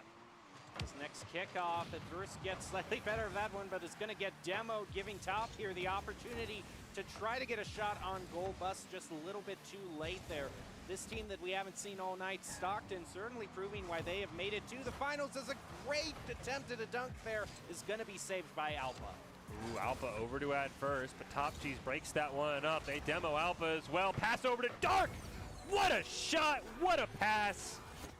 Stockton taking control of the Game 1 of Winners Finals, already at 3-0 lead. It's just the ability to get these perfect angle redirects here when you're getting past two in midair, which really separates the lower run teams from the top. Another kickoff here. Maybe expect UT Arlington to go to their kickoffs just to try and throw a wrench in this, because so far the first minute and a half of this game have not been what they had hoped it would be. Adverse going to play it off the wall, but Dark is right there. Feels like Stockton's just a step ahead, but a great chance for Alpa. He just hits it a tad too high. Samba's going to keep it in the play. Top Cheese over pursues, pass down to Adverse, but Bus makes a fantastic save, and Stockton keeps the 0 on the scoreboard. Alpa tries to sneak it past, but Top Cheese with a huge clear. It gets centered, but Adverse has got to retreat. Ooh, and Adverse unable to get the clear. It had went wide over his head there. Both of them missed that 50-50 there. Is going to leave the ball wide open for Samba to center it, and Alpa was trying to just sneak it in there past the left post, but wasn't quite able to squeeze it in. Bus with a great pass down to Top Cheese. Not going to be able to get there until he rolls up the wall. He'll hit it down for Bus, but a huge clear. Now Dark's got to retreat. Alpa racing to the ball. Dark's going to get there in time, but he can't get the ball out of his own goal. Alpa gets credit.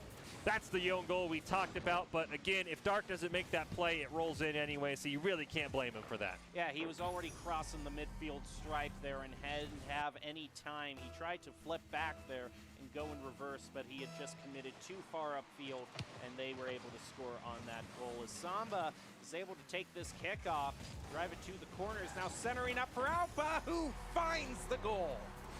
great comeback here for UT Arlington as Samba sets it up perfectly. We talked mainly about Alpha and Adverse doing this offensively, but Samba coming alive here when his team needs him. And just like that, it's gone from 3-0 to 3-2. And we just have entered the second half of game one. There's still plenty of time for both these teams, but Dark's gonna have a great chance on the kickoff. Alpha will barely dunk it over him. Ball sneaks past Bust as well, so Samba in the confusion, gonna play it off the wall. He's got a teammate below him, but the ball just falls out of his reach. Bust gets his dribble broken up, and now Adverse gotta be careful. Top Cheese centers it, but Adverse will just make sure that ball stays away from his own net. Dark missing in mid-air as Samba continues the air dribble, letting it Alpha take it over. Ooh, and Adverse was unable to follow up there. Stockton just getting to the ball before he could. Now Samba's going to set it up for Alpha again. And a weird angle by there is just going to take it, possibly score a goal. Look at that interference there. Excellent play by Top Cheese here. You see this, we didn't get a good angle, so it's hard to tell who was in the goal. Adverse, unfortunately, just kind of gets bumped off the ball. That's a fantastic play by Top Cheese. And Stockton stops the bleeding a little bit, adds a goal to their tally. They're now up 2 off the kickoff. Adverse going to win that one cleanly. Samba will elevate, but Bush just steals it away from him. Helping now at that midfield stripe, going to corral it. He'll air dribble it in the air, trying to get around Top Cheese, who's having none of that. Adverse looked for the pass to Alpha, but it was a little bit too far in front of him. Top Cheese now just to dribble it up the field. Can't quite get it around Adverse, though. Dark will dunk it past him, hit it into that orange corner, and UT Arlington's got to retreat and look for a clear here. Samba sneaks it around Bust, but he'll get hit off the dribble. Top and able to find that clear as Alpha came right in there, but Bus has an opening here. He's going to push it up the field and center it up for which teammate? It actually, Dark didn't like the way that looked and was just going to play just a little bit more conservatively here. All they really have to focus on right now is just maintaining the side control and not allowing UT Arlington from getting really that many opportunities to score a goal here as Top is going to try to set it up yet again. Dark sees the clear coming from Adverse, is able to get one tap on it and drive it back to midfield. Adverse trying to clear it around. Gets a great center, but both of his teammates have actually fallen back. Samba now setting it up for Alpha. Alpha trying to keep that ball alive. Got to score here if you're UT Arlington. Great stop by Dark. 30 seconds left. Bus is going to turn that one away as well. Now Dark can dribble it up the field. Alpha in the corner. Dark off the back wall, but nobody's home. Stockton's just trying to play a little bit too passive right now. There's nothing wrong with that. You do not want one of those cross-map goals to allow UT Arlington back in it. Alpha just totally whiffs. Final chance here for UT Arlington. They've probably got to score right now for any sort of hopes on a miracle kickoff. Time will just simply tick down. And Stockton is our game one winner, and they're on match point to make it to the grand finals. That was a great performance by Stockton. UT Dallas trying to stage a comeback there, but overall wasn't able to get it. Well, one of the proud sponsors of USO is Pratt & Whitney, which has been a partner of USO since 2004. Thank you to Pratt & Whitney to being a force behind the forces. That's it for the first game of this winners final.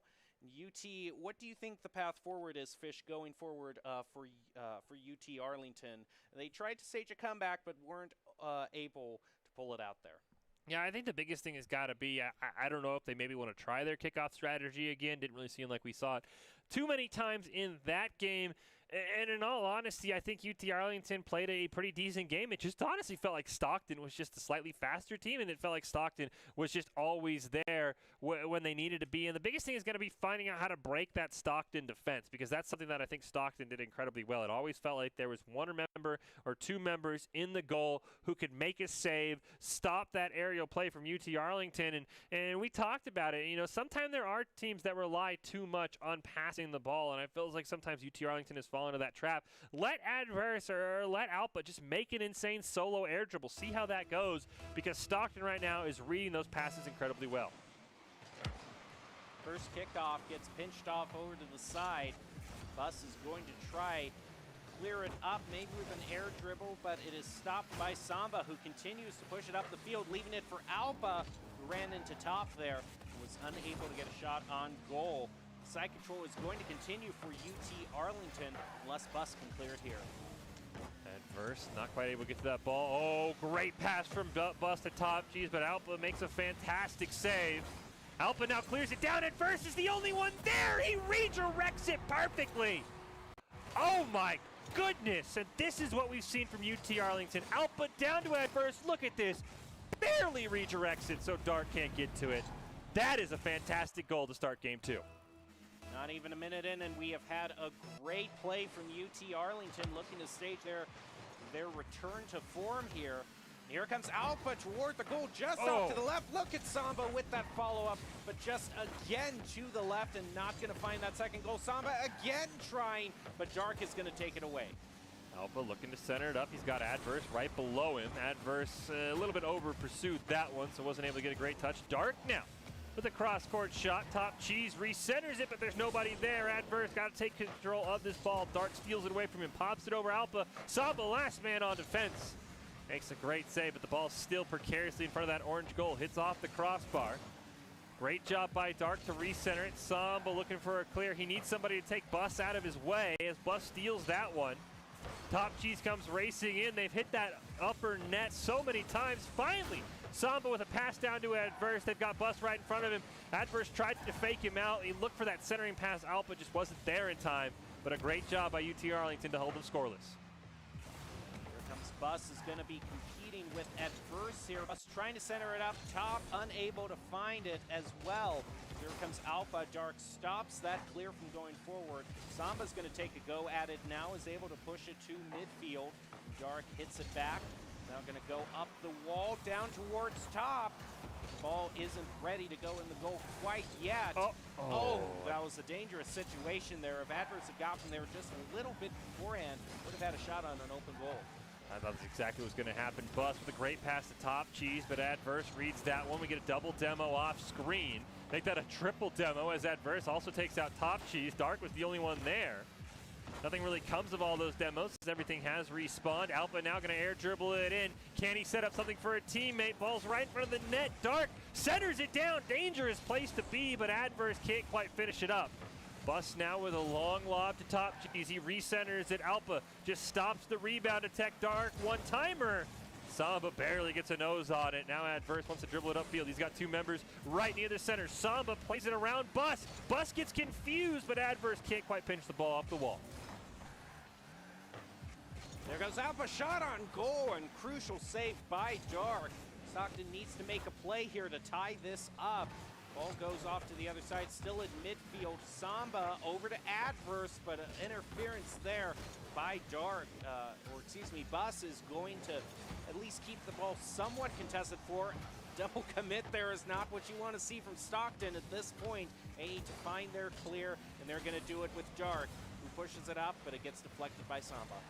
Ooh, Adverse now trying to air dribble this, loses out on it, but Alpa couldn't quite get the follow-up. Top Cheese barely dunks it over Samba, but Adverse is there to clear it in the corner. Bus is waiting, but Samba steals it from him, trying to roll that ball in front of the net. Nobody there for the follow-up on the orange team.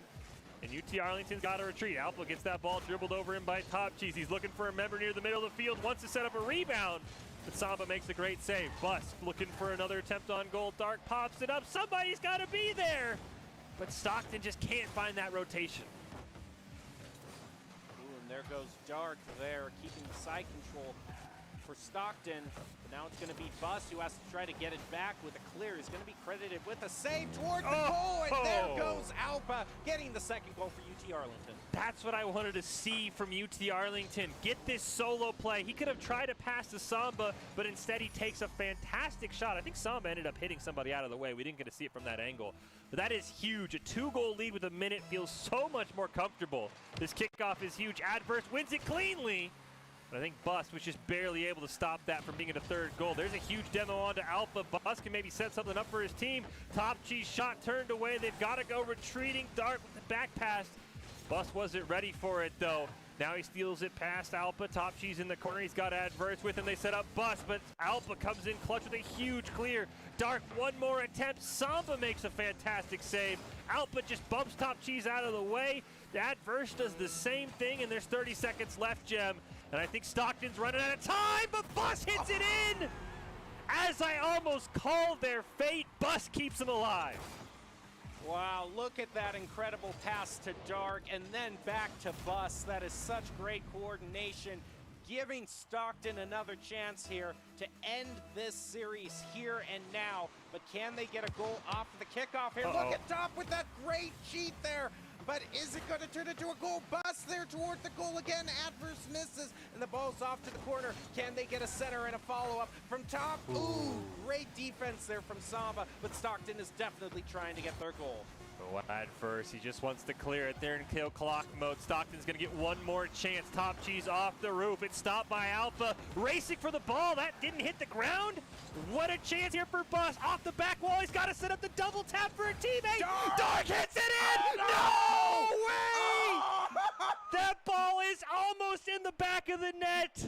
How is that not a goal? I have not seen anything like that in Rocket League. Oh my gosh. Controllers have to be flying at the houses of the Stockton players. One more second and that ball is in and we're in overtime. Oh, well, I think the teams need to take a breather and calm down a bit, and during the time when these teams need to gather themselves, I think it's a great opportunity to remind everyone that the USO Experience is offering so many great opportunities to compete in esports. The USO Experience Oklahoma City, USAA Invitational, Madden League, GEICO Invitational, and the USO Commanders Cup. Top teams from all 6 service branches are going to be competing for one title. You can get more information at battlefy.com/the-USO. That is an absolutely insane way to get us to game 3. Of course, we don't know what would have happened in overtime. That wasn't the game-winning goal. But my goodness. In the last 30 seconds, Stockton made it competitive. Stockton absolutely tried their hardest. I've never seen anything like that in Rocket League. That ball, there is maybe like 1/16 of that ball, if not less, that was in the goal. But these players have got to regroup. They've got to recover. It's game 3. Somebody's going to grand finals. Somebody's dropping to the second chance bracket. Can Stockton recover? We get a double demo off screen, and a huge save there by Samba. He's been a force defensively for UT Arlington. He's got to do it for 5 more minutes as Alpha centers it up. Here comes Adverse in the corner. He's going to bail out on the ball. Great read there. Bumps Bus out of the way, but doesn't have a teammate as Adverse is basically 1v3. And now back toward midfield. Both Alpha and Bus went after that one. Alpha getting the better of that contest. Now Dark is going to pass it off to the side. There are 2 members of UT Arlington waiting there. They drive it off to the other side of the field. Top with a great clear there. But is there going to be the follow-up? Bus has to come in and defend the goal. Is able to take it away from UT Arlington and stop a goal from being scored. We are 1 minute into this match. No goals being scored yet, but still very competitive. Ooh, Bus trying to set something up for a teammate here. He just gets blasted out of the way. Top Cheese now sneaks it past Alpha. Samba with a great read. I thought he was going to hit that in on his own net. Dark can't quite get to the ball, but he gets it over to Top Cheese, who takes a shot, and he gets the first goal of game 3. That is a great play right there. I hope he redirected Samba into that ball. As I say, it didn't have a blue trail, so I knew Dark didn't hit it. That is a 300 IQ play. And that's what you're going to have to do in the finals here, and especially when we get to grand finals. These teams are duking it out. It's almost sad this is just a best of 3 gem, because this is a fantastic series. Yeah, it is. It is insane how evenly matched these 2 teams are.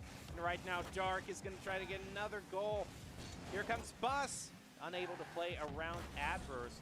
Right now, UT Arlington is struggling a little for boost there, but now that great play is going to give them some time to go back up on boost and resources. And here comes Bus, just a bit too high, is going to get a demo onto Adverse. Top gets the demo. Dark flies past the ball, so it's up to Bus to keep the side control on the side of Stockton. Just a little dump off there from Alpha. Top Cheese looking for the pass, barely dumps it over Samba. Bus waiting there, looking for a play off back net. Top Cheese shot turned away by Alpha. Bus goes retreating. Now it's Dark's turn in the corner. We get a demo onto Top Cheese off screen. That should be enough for UT Arlington to clear, but it's a sloppy pass. Bus with a great play near midfield. Nearly banks it in himself, but Top Cheese misses. Dark got to try and stop Adverse. He dribbles it around 1. Dark will challenge him. Now Samba's going to go length of the field, dribble it up on the wall. Can't sneak it past Bus, though. That Verse got to make a great save. Ooh, Top G's dangerous spot to be Dark. Gets demo, but not ball. So we're still in a one-on-one. Samba wants to set it up for Alpa near midfield. Bus and Alpa miss on it, though. Here's that Verse's turn. He's going to try and carry this one past Top G's. Top G's going to deny. Bus unable to find the clear there as Samba stops at midfield. Dark is going to drive it up, runs right into Adver, who goes for the shot on goal. Safe from Top Cheese there. It's only one goal for Stockton thus far. Tried to make it two there, and look out for Dark, but it's just off to the right, and they're not going to get to a two-goal lead quite yet. They're keeping the pressure on, though. Bus tries to drop it in. He had the follow-up, but it's cleared away by Samba. Another chance here right in front of the net. No one in rotation. Oh, that was almost a great pass to Adverse, but they got to get back quickly. Samba makes a great save. Here comes Dark, but another great save. Bus's shot turned away. 3 shots, 3 saves. And UT Arlington staying alive with 90 seconds left. Dark going to retreat. He back passes it to Top Cheese. He's going to aerial dribble it, try and set it up for a teammate, but Adverse is there. Dark dunks it right over him. Alpa looking for a clear, not able to find it, but Top Cheese can't quite get the hit he wants. Adverse takes a shot, but he barely gets challenged. Samba's going to retreat. Here comes Dark. Takes a shot on the net off the crossbar. My goodness. Look at the shots on goal differential, though, right now. I'm counting. Oh, look at Top. Huge demo onto Samba. He got caught going for boost. Yep, right there. Bus sees his target, leaves it wide open there for Stockton. But again, look at the shots on goal there. Only 1 shot on goal for UT Arlington. Everything else has been just saves. So it has been Stockton all this round that has been taking the initiative and being on attack. Now, last time, game 2, we saw a similar score line. Stockton nearly tied it up in 30 seconds. Can UT Arlington do the same thing? Samba's shot comes oh so close. Double commit comes out. Top Cheese gets it past everybody but Samba. Last line of defense. Bus can't stop him either, though. Samba with a great flip reset to get back on the ball. Alpha's waiting down there, but Samba's got to retreat. 30 seconds left. Can UT Arlington make this a game? Samba's going to try and get the pass to Bus. He gets turned away. Adverse needs to make something happen here. Sets it up for Samba. Oh, so close. Now 15 seconds left. UT Arlington has to score here and maybe hope for something off the kickoff. But if that clock goes past 5 seconds, then I think Stockton, yes, they have probably, I am most certainly sure that they have gotten the victory here in the winners' finals. That was so close. It wouldn't have mattered.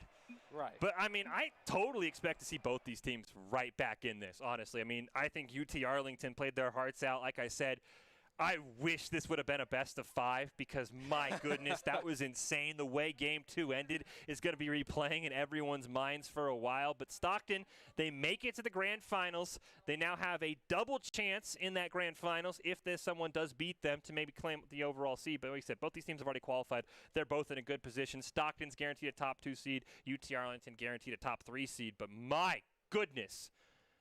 That is an insane finals. I don't even know what the grand finals is going to be, Jim, because that is wild. I don't think the grand finals can beat that. No. I mean, nothing can top that. I don't know if any future Rocket League games are ever going to top how close that was. That was so insane and so exciting to watch. Well, now we can see here where they face up in the lower bracket. Look at that. Brigade going straight to the United States Space Force. Well, no, I'm telling you, if U.S. Space Force wins, we get a second chance semifinals of the U.S. Army and the U.S. Space Force, which would be absolutely killer. As we said, all of these teams you see here starting with round 5 have already qualified for tonight. So Flu Esports and Fortnite Gods, despite their losses, still going to make it into that final event August 21st. PRNG, they're in a similar situation to Fortnite Gods and Brigade. They missed out on Monday. They've all qualified. I love Brigade. I thought they played fantastic. We saw a couple of their games. I really want the United States Space Force to win because, I mean, I know how much of a competition it is between the military. Of course, we've talked about that USO Commanders Cup coming up later this year where the top teams from all 6 service branches are competing. this is going to be insane. It would be great if it was for the grand finals, but that's going to be so much fun if we get Space Force U.S. Army in our second chance semis. I really, really hope that happens. I apologize, Brigade, but that storyline's too juicy to pass up. Well, we'll see if Fish's wish can come true right after this break, so stay tuned. We've got so much more action coming up for you on the USO Rocket League 3v3 tournament.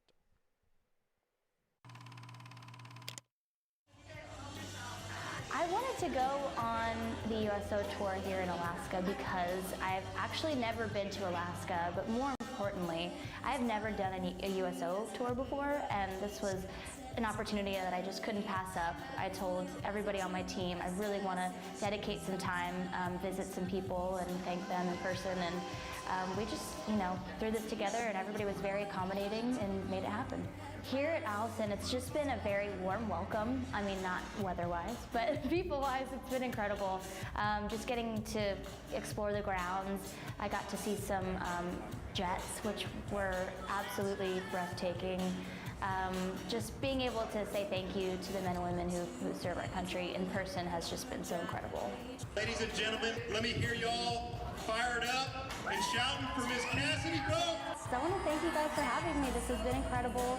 I want to come back. I definitely want to see more of it. I feel like I got to see as much as possible in one day, but this place is massive. So I would love to come back and see more.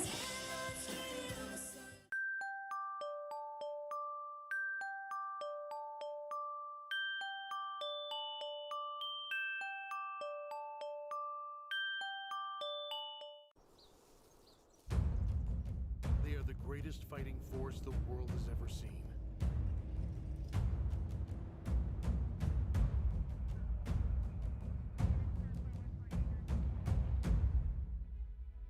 But what does it take to strengthen our service members? What does it take to let them know that we stand behind them, wherever they are? What does it take to bridge the distance and keep them connected to family, home, and country? And what does it take to prepare them for their future when their service to the nation is complete? What does it take to strengthen our service members so they can be the greatest force for good in the world? It takes a force. Be a force behind the forces. Give today at force.uso.org. It's nice to be able to come to the USO and have all this, lounge kind of atmosphere provided for you.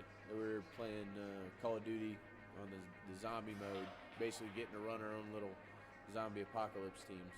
Good place to kind of blow off some steam, a way to kind of feel like you're back at home while you're away. We enjoy all different sorts of types of games, first-person shooters especially, because it kind of relates to what we do. You get to the video games, dudes are still communicating, trying to make sure somebody's covering every avenue, and it ends up being probably a little bit more technical than your average gamer.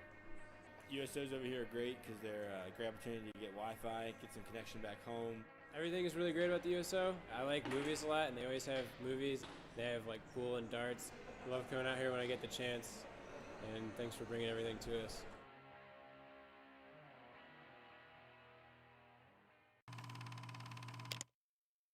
The reason I continue to work with the USO and coming back is for the same reason that the USO keeps doing what they do. It's because we have men and women that are serving.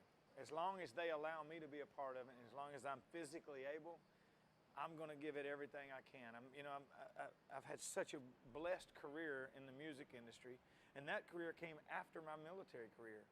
So I feel like I have this personal relationship, not only as a soldier, but as a civilian.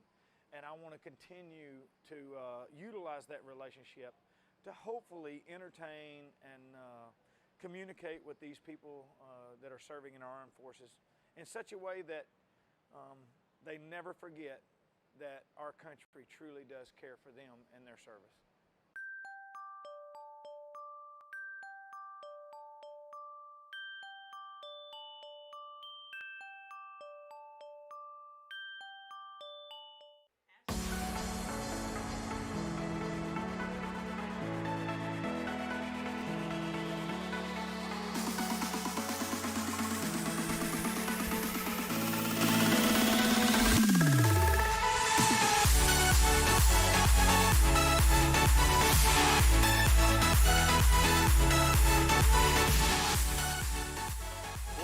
back to the USO 3v3 Rocket League tournament. We are in the second day of qualifiers, and we've just seen probably one of the most insane Rocket League matches I have ever seen in my time broadcasting esports. I'm sure Fish would agree.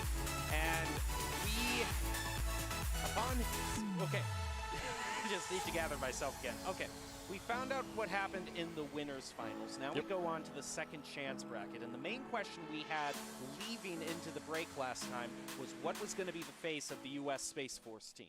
Yeah, last we heard, I mean, their series had just kicked off with Brigade. I don't think we'll be able to join that one in time. So hopefully, you know, like I said, I really want the Space Force to win. Nothing against Brigade, but it would set up a matchup against the U.S. Army between, of course, the two branches, the Army and the Space Force, in the second chance semifinals. So we're still waiting word on who won that Brigade U.S. Space Force series. It might still be in progress. I would love to join it if we can, but of course understand the technical limitations as well. So still waiting on our word of who won. We know that the winner of that game will play U.S. Army Esports, and that is where we are waiting. Here is our winner's side of the bracket. This is how everything resolved. We just saw, as Jem alluded to, one of the craziest series you will ever see between UT Arlington and Stockton that had some crazy finishes. Stockton ended up coming out on top, so UT Arlington is now waiting in those second chance finals. Of course, they've still got a little bit of a ways to go, so very curious to see how our second chance bracket all starts to resolve.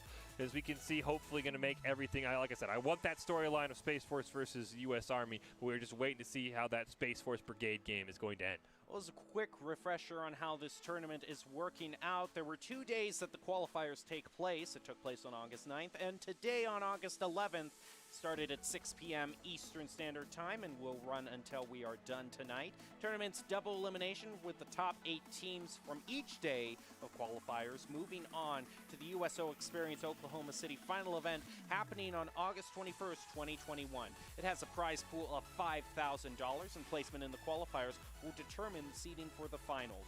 And just a quick disclaimer, for anyone who has participated in any of the top, who is placed in the top 3 of any USO Experience Rocket League Finals tournament, meaning they received prizing in the past, they will not be eligible to play in this tournament. So fresh new talent, fresh new opportunities to get that $2,500 for first, and now I get word that Fish has the update on what has happened. Yeah, we're still waiting. It's been Brigade won Game 1. Space Force currently has the lead in Game 2. Doesn't sound like we'll be able to join that series in progress, so we're kind of just in a holding pattern here, waiting to see who wins that one. We'll then join that winning team against the U.S. Army in our semifinals in the second chance bracket. So overall, it's been a fantastic night of Rocket League. I mean, I think the 3 redemption stories that we hit at the top of the broadcast with Brigade, PRNG, and Fortnite Gods, all of them participated in that event Monday that you mentioned. All 3 of them were unfortunately unable to qualify in that top 8, with PRNG and Fortnite Gods coming oh so close, losing in that final round of the second chance bracket before they would have qualified.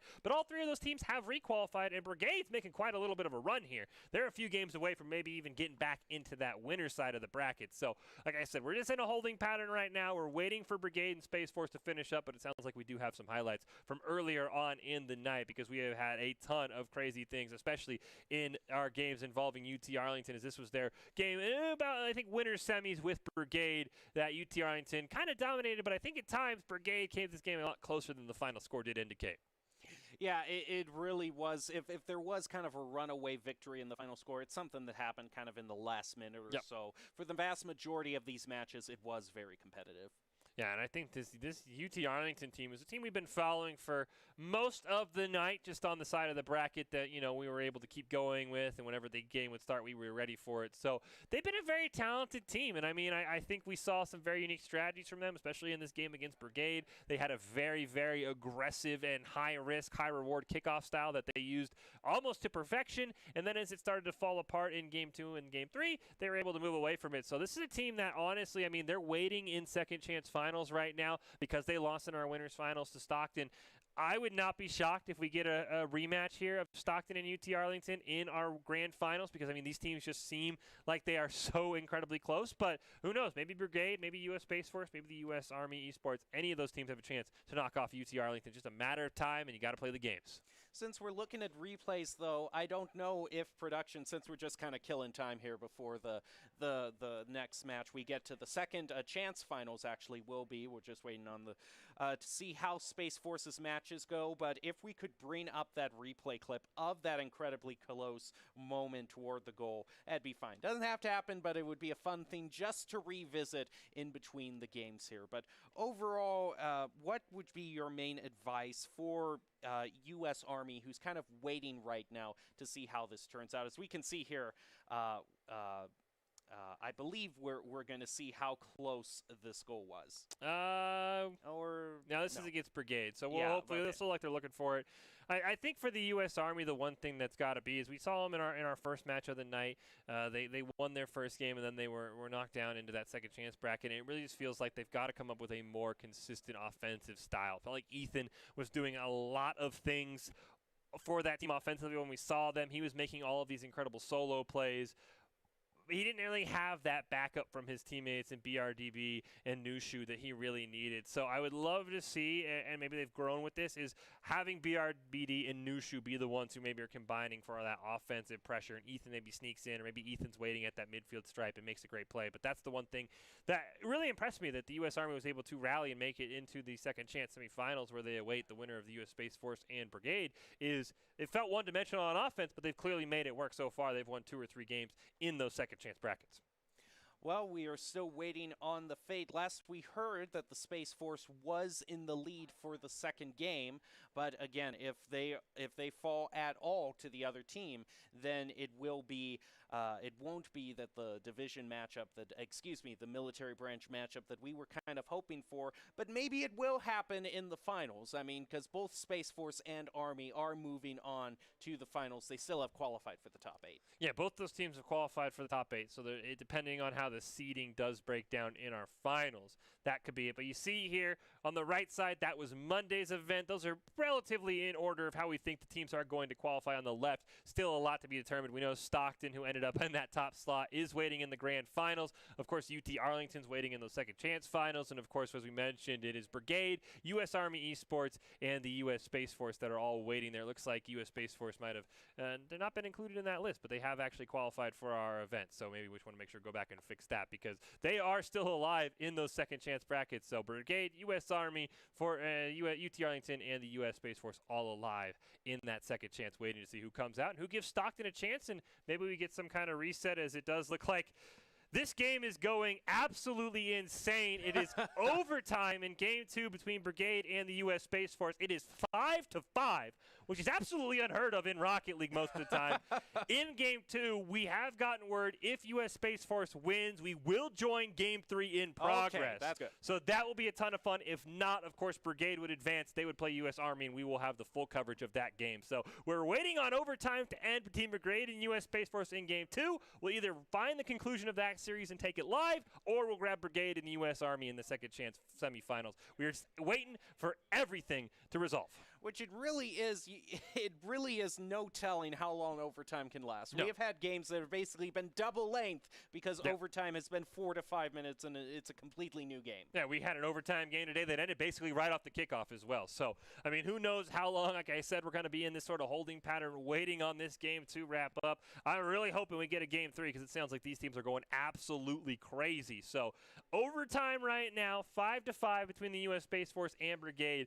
If U.S. Space Force wins, they'll force a Game 3. We'll go to that game live. If Brigade wins, we'll probably give them maybe a minute or so, catch their breath, because they're playing their minds out right now, and then we'll go to that second chance semifinals against the U.S. Army. So, like I said, we're basically just in a holding pattern right now, letting these guys figure everything out. Great job here as well by the tournament organizers, making sure everybody's still showing up, making sure everybody's ready to go. So, cannot wait to see. And I just have heard the update that it was Brigade who won, so Space Force is just going to have to wait for a little longer to be in the finals. Actually do see kind of on the corrected qualifier list, Space Force is just managing to barely squeeze into the finals in the 8th place. They should be a little bit better than 8th. I mean, we'll have to kind of see how the final seeds came out, because they did win their round 5 games. So, of course, the seeds are all sort of, guessed by us at the moment, but Brigade better be ready to go. We've already seen this matchup, Brigade and the U.S. Army. Brigade won the first one. And now it's time to figure out who's going to win the second match between these two teams. Like I said, I'm a little ticked at Brigade for knocking off the U.S. Space Force. That would have been a great storyline, but as you mentioned, Jem, U.S. Space Force has safely qualified for that last spot for one of the spots in that top 8 here tonight. So they'll be making it to that final. So maybe, who knows, maybe their first round matchup or second round matchup could be against the U.S. Army. But right now, who's going to take on UT Arlington, try and fight their way back into the winner's bracket? We're about to find out. Yeah, we are just about to get into the second chance finals in the lower bracket. Well, it's the finals for the lower bracket. No, because the UT Arlington's in the finals. They're awaiting the winner of this game. Yes, I know, but as far as like we had the winners bracket finals, which determined who went on to the grand finals, and then this is kind of the finals for the losers bracket to determine who goes on to the grand finals. No, because whoever wins this will play UT Arlington in the second chance finals. Oh, okay. And then the winner of that game will go back to our grand finals. Okay, that makes sense. Excuse me. Well, we are in the second semifinals, but whoever wins this, goes up against a very competitive team in UT Arlington, one of the toughest teams out there. Yeah, UT Arlington, I mean, I'm going to be shocked if UT Arlington doesn't eliminate either of these teams because I think they did beat Brigade. Of course, Brigade beat U.S. Army, so it is kind of this long train of events, but you know, U.S. Army was able to rally. I mean, the pressure you're under when you lose so early in the winner's bracket and have to just claw your way through that second chance bracket, knowing if we don't win this game, we're eliminated. I think maybe they figured things out. So I'm very excited to see this lineup of Zach, Woody, and Ayoka for the U.S. Army taking on Good Neighbor, Swishy, and Trizzle for Brigade. As it looks like great carry here. Ayoka's going to stop that one. We do get a demo off screen. And now Good Neighbor is going to take a shot on net, but Ayoka makes a great save. Oh. Yeah, bumping right into Good Neighbor there. As Woody now is going to try to dribble this, but he has no boost, so he's not going to get that far in trying to air dribble. Now he's back full up on boost. Now we'll see what Arnie can do. So risky play by Zach, going for the bicycle instead of just positioning in front of that ball. Woody with a great chance here, just needs to center it up for a teammate. It's right in front of the net. Oh, Ayoka goes flying past. But Zach with the follow-up. That's a risky play by Zach. If he misses, it's a wide open net, but U.S. Army converts anyway. Yeah, they were all pressed up there, so it's just probably a little mental note to take. I mean, if they want to take that risk, that's their strategy, but that was definitely an all-in strategy. Ooh, great kickoff here from Woody. Ayoka's got to just center it up for Zach. He can't quite get it. Woody had a couple of great kickoffs when we were following the U.S. Army earlier in the day. He is someone you want to watch out for. He gets a great pass over to Ayoka. They're going to play it off that back wall. Zach just kind of ended up retreating, so an opportunity missed there. Now they've got to defend against Brigade. They get a great clear. Woody barely dunks it over Swishy. Stops the ball from Trizzle as well. Woody playing out of his mind. He wants that spot in the second chance finals. Ayoka down to Woody. Didn't quite get the shot angle he wanted though. Ball high in front of Brigade's net. U.S. Army looking to add to their lead here. Zach comes in, is going to be centering it up for Woody, who tries to get the angle they want. Now Zach toward the goal, but Good Neighbor is right there to get the save as Ayoka unable. Is going to have to rotate back. Is actually low and out of boost there. Only Zach has boost, and lucky he was back behind there, able to defend, because if it had been the other players, they wouldn't have been able to get back there in time. Oh, it's a great chance for Ayoka. Not able to find it though. Woody going to pass it over to Zach. Ends up playing it himself. Off the back wall, he just needs a teammate. Ayoka tries to blast it down. What a great save. I think that was by Good Neighbor. Now it's Zach's turn in the corner. Trizzle gets it around him. Woody will challenge. Ayoka stopping a clear from Swishy. Good Neighbor will stop a clear. That's what we talk about, clearing the ball at angles. Those back-to-back clears stop, but Trizzle gets a great play down to Good Neighbor. Good Neighbor sets it up for him, but Zach makes a great save, and Swishy can't quite get that ball on the blue side. There goes Zach with the pass over to Ayoka, just a bit to the right of the goal. Ayoka's going to set it up again, but Woody isn't able to play as Trizzle is the one who clears it back toward Army's goal. Now Zach is going to be grounding the ball. Swishy has the opportunity, tries to get some sort of pop off the roof, but the momentum is too great for the Army as they are now trying to set it up for their second goal. But a crucial clear there by Trizzle is going to force them all the way back to their goal, and they have to retreat. Oh, great play play by Aoka there. Going to tap it up to himself off the wall. Zach charging in. Oh, I think they had a confusion of who was going to take the ball. But Zach's got two teammates in front of the net. Stopped by Good Neighbor, but they want to keep the pressure on for the U.S. Army. Trizzle barely gets it out of Zach's range. Swishy racing for it. Woody going to retreat. He'll keep that ball alive. Hits the hood of Trizzle, who takes a shot on net off the crossbar. And Brigade's coming oh so close. Here comes Aoka. Swishy will stop him. Trizzle can't recover in time. Swishy ends up hitting the ball back to Good Neighbor, who's looking for a pass. Ooh, great jump on the demo there. Zach's been demoed as well. It's all up to Aoka. Last line of defense. Good Neighbor hits it, but it barely dies in front of the net. Swishy again trying to attempt a goal. He's going to get stopped by Woody. Zach over to Aoka. Actually, Woody comes in there. Probably a change up in strategy at the last moment there as Zach now passes it over to Woody, misses the ball. Ball is still centered, and Zach is just going to find it himself. What a great play from Zach here. Look at this, just a fantastic play. Yeah, love to see it. Oh, and unfortunately, Trizzle ran right into Swishy there. Unfortunately, and that prevented Swishy from saving. U.S. Army looking like a different team right now. They have been fantastic in this game one. Still 60 seconds left, and you and I know, Jem, crazy thing can happen. Just a 2-0 game in the final 60. As Zach tries to clear it, Trizzle's going to stop him at that midfield stripe. Good Neighbor off the back wall. They need somebody. They're not going to find it. Now it's a 3-on-1. Here comes Zach and Aoka. Aoka right near midfield. Trizzle's going to stop it on the solo attempt. Here comes Woody for the second chance, but Good Neighbor hits it away. Woody centers it in front of the net, and Aoka blasts it home. I think U.S. Army is looking like they're going to go to match point here. Yep, that's probably a great, that is a great insurance goal there. I don't think necessarily 3 goals in 30 seconds is doable. You'd have to score them all off of the kickoff almost immediately. The kickoff, the ball just stays in the center. A demo onto Good Neighbor there. Ooh, and then back onto Woody, so it is tit for tat so far. Oh, Swishy to Trizzle. They needed that one for Brigade. I mean, we always talk about 30 seconds per goal. I mean, it's going to be almost a miracle. Aoka, that's the dagger in the US Esports. They're going to be up 1-0 in just a matter of time.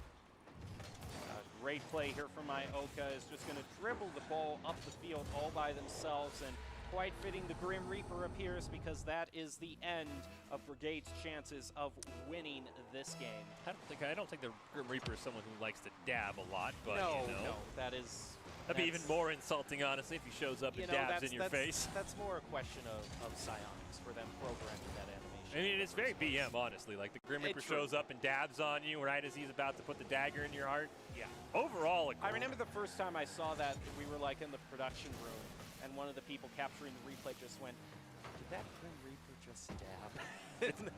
It's a fantastic finish, just like the U.S. Army had a fantastic game number one. Honestly, very shocked here. I mean, Brigade took him out, so you'd think Brigade's the favorite, but overall, great job by the U.S. Army here. Well, one of the great sponsors of this tournament is GEICO Military, which has been a partner of the USO since 1997, providing support to military service members and their families throughout their time in service. Thank you, GEICO Military, for being a force behind the forces. That'll do it for game one of this match of Brigade versus U.S. Army. U.S. Army really looking to be in a position where they have fought back fierce and hard after an early defeat in the upper bracket. Yeah, I mean, a defeat to this Brigade team, which makes that victory even more sweeter. That Brigade was the one that eliminated you. I think the U.S. Army had to win 1 or 2 games in that second chance bracket. They were able to get that done. They made it all the way to our second chance semifinals. But still, I mean, the task isn't done. One, you got to finish this series off. We saw on Monday a couple teams going up 1-0, choking it away. You've also got to worry that UT Arlington's the one who's waiting you in those second chance finals if you win this series, because they're going to be a tough out. But honestly, this is a fantastic performance by the U.S. Army. I thought all 3 players played phenomenally. And honestly, I mean, Brigade just couldn't get anything going. And that was the thing that was the biggest to me is, I mean, this was a 2-0 game with a minute left. So props to the U.S. Army for scoring so many times. But they play with fire a little bit, Jem. There's a couple close calls, so I'm sure they'd like to shore that up. Maybe get a 3-0 lead in the first minute or so and kind of cruise. Well, that kickoff doesn't necessarily go in anyone's favor. It's going to be how they play afterwards, which is really going to determine this. Nice clear from Woody. Really close there, actually, in terms of accuracy in the upper left corner of the goal. find a goal quite yet, as Aoka is going to look to center it up again for Zach to set it up. And Good Neighbor was the last line of defense there. That was almost a fantastic goal. Woody's got to whip a 180, gets it around Good Neighbor, gets it around one more. Zach, oh! He was inches away from putting the first goal on the board, but Aoka's got the pressure on. Trizzle's got to get a pass to Good Neighbor. Zach's got to retreat. He's got to be careful. There's now 3 members for Brigade right in front of the goal. Trizzle's looking to redirect it. Zach barely makes a stop. Woody's now got to get this away from Good Neighbor. You're looking for a clear if you're a U.S. Army fan. And Zach's going to do just that. Trizzle, oh, he misplays it off the wall. Aoka gets a huge demo. Zach's got a free goal. I have to wonder if this is something, because Brigade has just been playing as a bunch altogether. Their first attempt to save against Army, they all triple committed. They left the goal open once before. This could be a problem for them. That's a selfish play, by the way, for Aoka to look at the demo, realize that's more important than going for the ball. Oh, off the kickoff, it's Woody once again, and he steals the full corner boost. Absolute denial of Brigade, trying to already come back from a deficit. Oh, that was almost a fantastic pass to Swishy. Zach barely getting a hood on it. Woody off that ceiling. Great clear on a pass there to Aoka. They're just kind of bouncing the ball around. Good Neighbor sets it up cleanly. Aoka, ooh, I thought he thinks he thought there was a teammate there. Good Neighbor's going to stop that. He'll just kind of launch it down at the goal. And Woody's going to make a great save and just blast it right back. We've got a game of volleyball on our hands as the demo comes out onto Aoka. Zach there is going to hit it off the ceiling, leaving it up for Aoka, who scores another. It's a great job by Aoka. Just hanging back here. And this we talk about, we challenge teams all the time, Jem, to make sure somebody's back defensively. But you know, you got to realize when it's time to push up. Aoka, I think, played that perfectly. There's the dab. U.S. Army looking strong. One more goal, I think they'd feel real confident. Kickoff. Woody is able to get the better of that one, despite Brigade getting the first tap on it. Here comes Aoka. Just looking for a clear. They're not necessarily passing to anybody. Ball goes off to the side where Trizzle drives it up, but isn't going to be able to get the centering pass that they wanted. Swishy trying to keep it alive. Woody above the goal. Off into the corner. No clear quite yet for the Army as they got to watch out there. Able to get to the ball before Swishy does, and maybe for a goal here towards Zach. Can Woody get it in there? No! Oh, that was so close. Now they got to defend after that demo. Good Neighbor going to dribble it up the field. He's got Swishy to his right, but Zach off the respawn. Making a heck of a play. Keep us in a 2-0 game as we enter the second half of this game. 2 minutes and 30 seconds from the U.S. Army's date with UT Arlington. They get a double demo onto Good Neighbor and Trizzle. I think they're both going to respawn. Aoka just get a touch on the ball. Oh my gosh, the U.S. Army. It's going to be 5-0, honestly, Jem. They've had so many close calls. They really have, and there's only been one shot on goal from Brigade, so it really has been the Army in control of this match since it started, as we're going to have 2 minutes left as Woody gets a demo onto Trizzle, but more importantly, Zach got the save from Good Neighbor's air dribble there. Now that's going to give them the opportunity to clear this ball back toward the goal. Is Zach going to go for a shot? No, he is just waiting for the right moment to steal it away from Good Neighbor, and Aoka unable to get the shot on goal there. Zach's going to rotate back, try to prevent an open goal. Looks like they're going to clear it across. I do think that it looked like we had a disconnect. Trizzle, I think, did disconnect. Rule state, as soon as a goal is scored, though, the game is counted as official. So the U.S. Army does not have to worry about a remake as Zach barely misses on that one. Brigade down 2 goals. Now they're down a man. And that's going to make that comeback even harder here in our final 90 seconds. Zach centers it up. Trizzle comes back just in time. No goals were scored, but unfortunately, Brigade, they need those goals to be scored for themselves. And in a hurry, as Good Neighbor is going to carry it the length of the field. Gets it past Zach, but he's going to stop it. And Swishy now has to take a long shot on it. Woody's going to just deny that. Trizzle tries to play it off the wall. Good Neighbor was attempting for the follow-up there, but wasn't able to find the goal. So here comes Woody driving up the field with Zach. The ball is just a bit too high. Can Aoka dunk it in there? No, not quite. Zach tries again off the crossbar, unable to get the goal. U.S. Army, though, with a 2-goal lead. Now it's getting into the territory where they can just run out the timer and get the victory here. The 2-0. It's just going to be up to them not getting too careless and leaving that goal open as we pass 30 seconds. Sassy UT Arlington, not even a 2-0 lead in the final 30 seconds is safe. It's a great chance here for Good Neighbor and company. Woody playing it perfectly. Back on defense. Just gets it past one. And it looks like, unfortunately, we lost connection. We got a duplicate login sense. Hopefully we change our password on our end. Have to assume that the U.S. Army probably came out on top. There's only about 20 seconds left, Jem. But still, what a great series overall. What a comeback for the U.S. Army. I would assume, unless something absolutely wild happened that I would hate to miss, they're going to move on to our second chance finals against UT Arlington. I mean, I would think the gentlemanly thing to do would just be to kind of concede to to the U.S. Army. It would be quite some rule sharking. Well, it was our spectator that crashed. The game didn't actually crash. Okay, that's good to know. Okay. The spectator's game crashed, so we're all good. That's good to know. Yeah, no, we're all good there. It was in the rules, as we did see there. Trizzle did disconnect for a little bit. I have been told if someone scores, the game will count as official. Doesn't matter what happens after that. So that was we don't have to remake because of the disconnect because the U.S. Army had already scored twice. But no, it's just our spectator that crashed. Like I said, we have to basically assume the U.S. Army won. I mean, 2 goals in less than 20 seconds while the ball was on the wrong side of the field. That would be even more of an upset than what we saw with Stockton and UT Arlington in our finals. So I have to assume the U.S. Army did advance. They'll take on UT Arlington in our second chance finals. Well, another thank you to the USO. The USO is offering many great opportunities to compete in esports, from the USO Experience in Oklahoma City to the USAA Invitational in Madden to the GEICO Invitational and the USO Commanders Cup, with top teams from all 6 service branches competing. You can find out more information at battlefly.com/the-USO. Well, that'll do it for this match. U.S. Army looking like they cruise to victory, so now they'll be going to the next round and looking to continue their winning streak. We'll get to it right after this.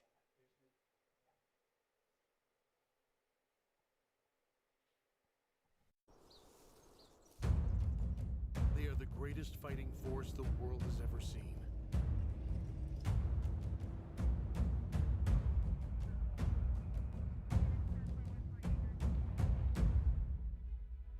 But what does it take to strengthen our service members? What does it take to let them know that we stand behind them, wherever they are? What does it take to bridge the distance and keep them connected to family, home, and country? And what does it take to prepare them for their future when their service to the nation is complete? What does it take to strengthen our service members so they can be the greatest force for good in the world? It takes a force. Be a force behind the forces. Give today at force.uso.org.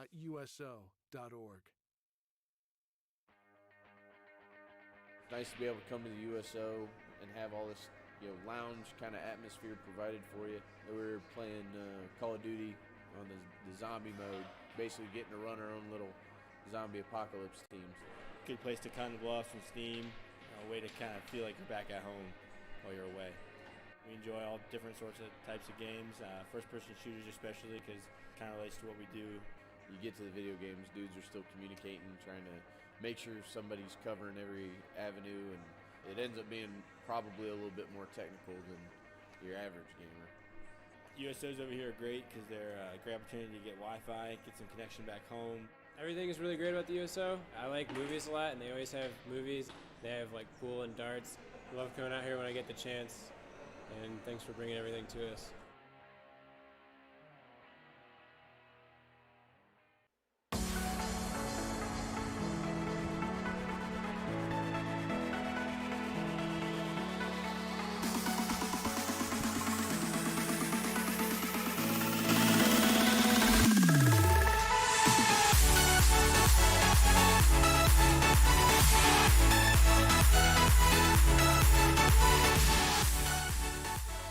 Welcome back to our coverage of the second day of qualifiers for the USO Rocket League tournament. I'm still your host, Jacob Jem Palmer, joined by Michael Fisher, broadcasting to you from the Boise State Game Pants Esports Arena in downtown Boise, Idaho.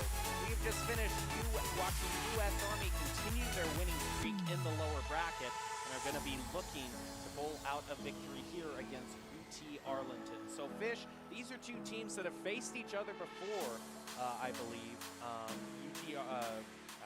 UT Arlington. Actually, no, excuse me. It was Brigade. Yeah, it was Brigade. It was Brigade. But UT Arlington could be a team to beat U.S. Army because they are a very formidable bunch. Yeah, I mean, this is actually the exact opposite how our winners bracket played out. U.S. Army and Brigade played. Brigade beat them, and then they ended up losing to UT Arlington, as you see right here on your. Oh no, yeah, you're right. UT Arlington and U.S. Army actually did play. You were the correct one there. So it is going to be a bit of a rematch, and I'm very curious to see how the U.S. Army handles it this time around because they got past Brigade, who I think was the other tough challenge, who UT Arlington did end up beating as well. So I'm very curious how the U.S. Army is going to handle it. I mean, they looked really strong in that match, but of course, UT Arlington, besides facing Stockton and even against Stockton, has looked on another level. So they're going to have to find ways to slow down Alpha. They're going to have to find ways to slow down Adverse because remembering back on that series, it wasn't so much the team play from UT Arlington that kind of slowed down the U.S. Army. It was the solo play of Alpha, of Adverse. And that was also the first series, Jem, where we saw that crazy kickoff strategy from UT Arlington. I'm going to have to guess that has been benched as well as everyone started to figure it out. Probably because it has been very late into the second round of qualifiers in this tournament. It has been double elimination in the standard soccer game mode, a best of 3. Ties end in a golden goal overtime, and the top 8 from this event will qualify for the next USO experience in the next USO Oklahoma City Finals, which will take place on August the 21st. And a lot at stake in that match with cash prizes. Yeah, $2,500 for the winning team, $1,500 for second place, $1,000 for third. Of course, that is all coming up for our finals tournament on August 21st. As you mentioned, the top 8 teams from this tournament were the ones who qualified for that. We do have our list of qualifiers, of course, still trying to figure out all of the official seeding. But all 3 teams that we really highlighted at the start of the night, being PRNG, Fortnite Gods, and Brigade, who had all participated in our Monday tournament and weren't able to qualify, they all did make it in this time in that round of 8. And also we had both the U.S. Army and the U.S. Space Forces teams qualify as well. We were denied that awesome semifinal between the two. Unfortunately, Brigade did come out on top. But I would be very curious. I mean, basically, we've got U.S. Army, UT Arlington, and they're going to get top 3 seed regardless of what happens because there's in our second chance final. Stockton awaits the winner of this in our grand finals. Of course, you're going to have to beat Stockton in 2 series, which I think is going to be a very tough ask for how they played against UT Arlington. So I'm really curious. I really want that UT Arlington-Stockton rematch, but maybe the U.S. Army, they figured some things out. Maybe they're going to be the team that actually comes out for the top on the end of the night when it's all said and done. Well, we have to see.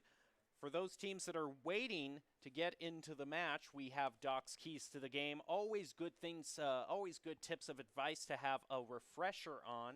And some of the Doc's keys to the game include clearing the ball at angles, bumping and disrupting the other team, stuff that we have talked about extensively tonight. So we will see if some of the teams kind of use that as a refresher, take that into account as we are ready to enter on into our next matchup when we do get to it. Yeah, I mean, I think the clear the ball at angles is going to be a huge one here for the U.S. Army because the UT Arlington can dominate side control. They try and set up so many different unique passing plays. They also have a lot of great solo plays. So you cannot do that. And, I mean, that, of course, rolls into the Doc's keys of the game as well, which is don't let them have multiple attempts because, I mean, the more shots on goal you get, the more likely you are to produce a goal because somebody's eventually going to double commit. Somebody's going to get caught out of rotation. If you have a ton of side control, you'll be stealing the boost, so they're not going to be able to rotate back in time. So if you're UT Arlington, and you can maybe manage 3-4 shots every single time you get that ball towards that goal, you got to like your chances in this series.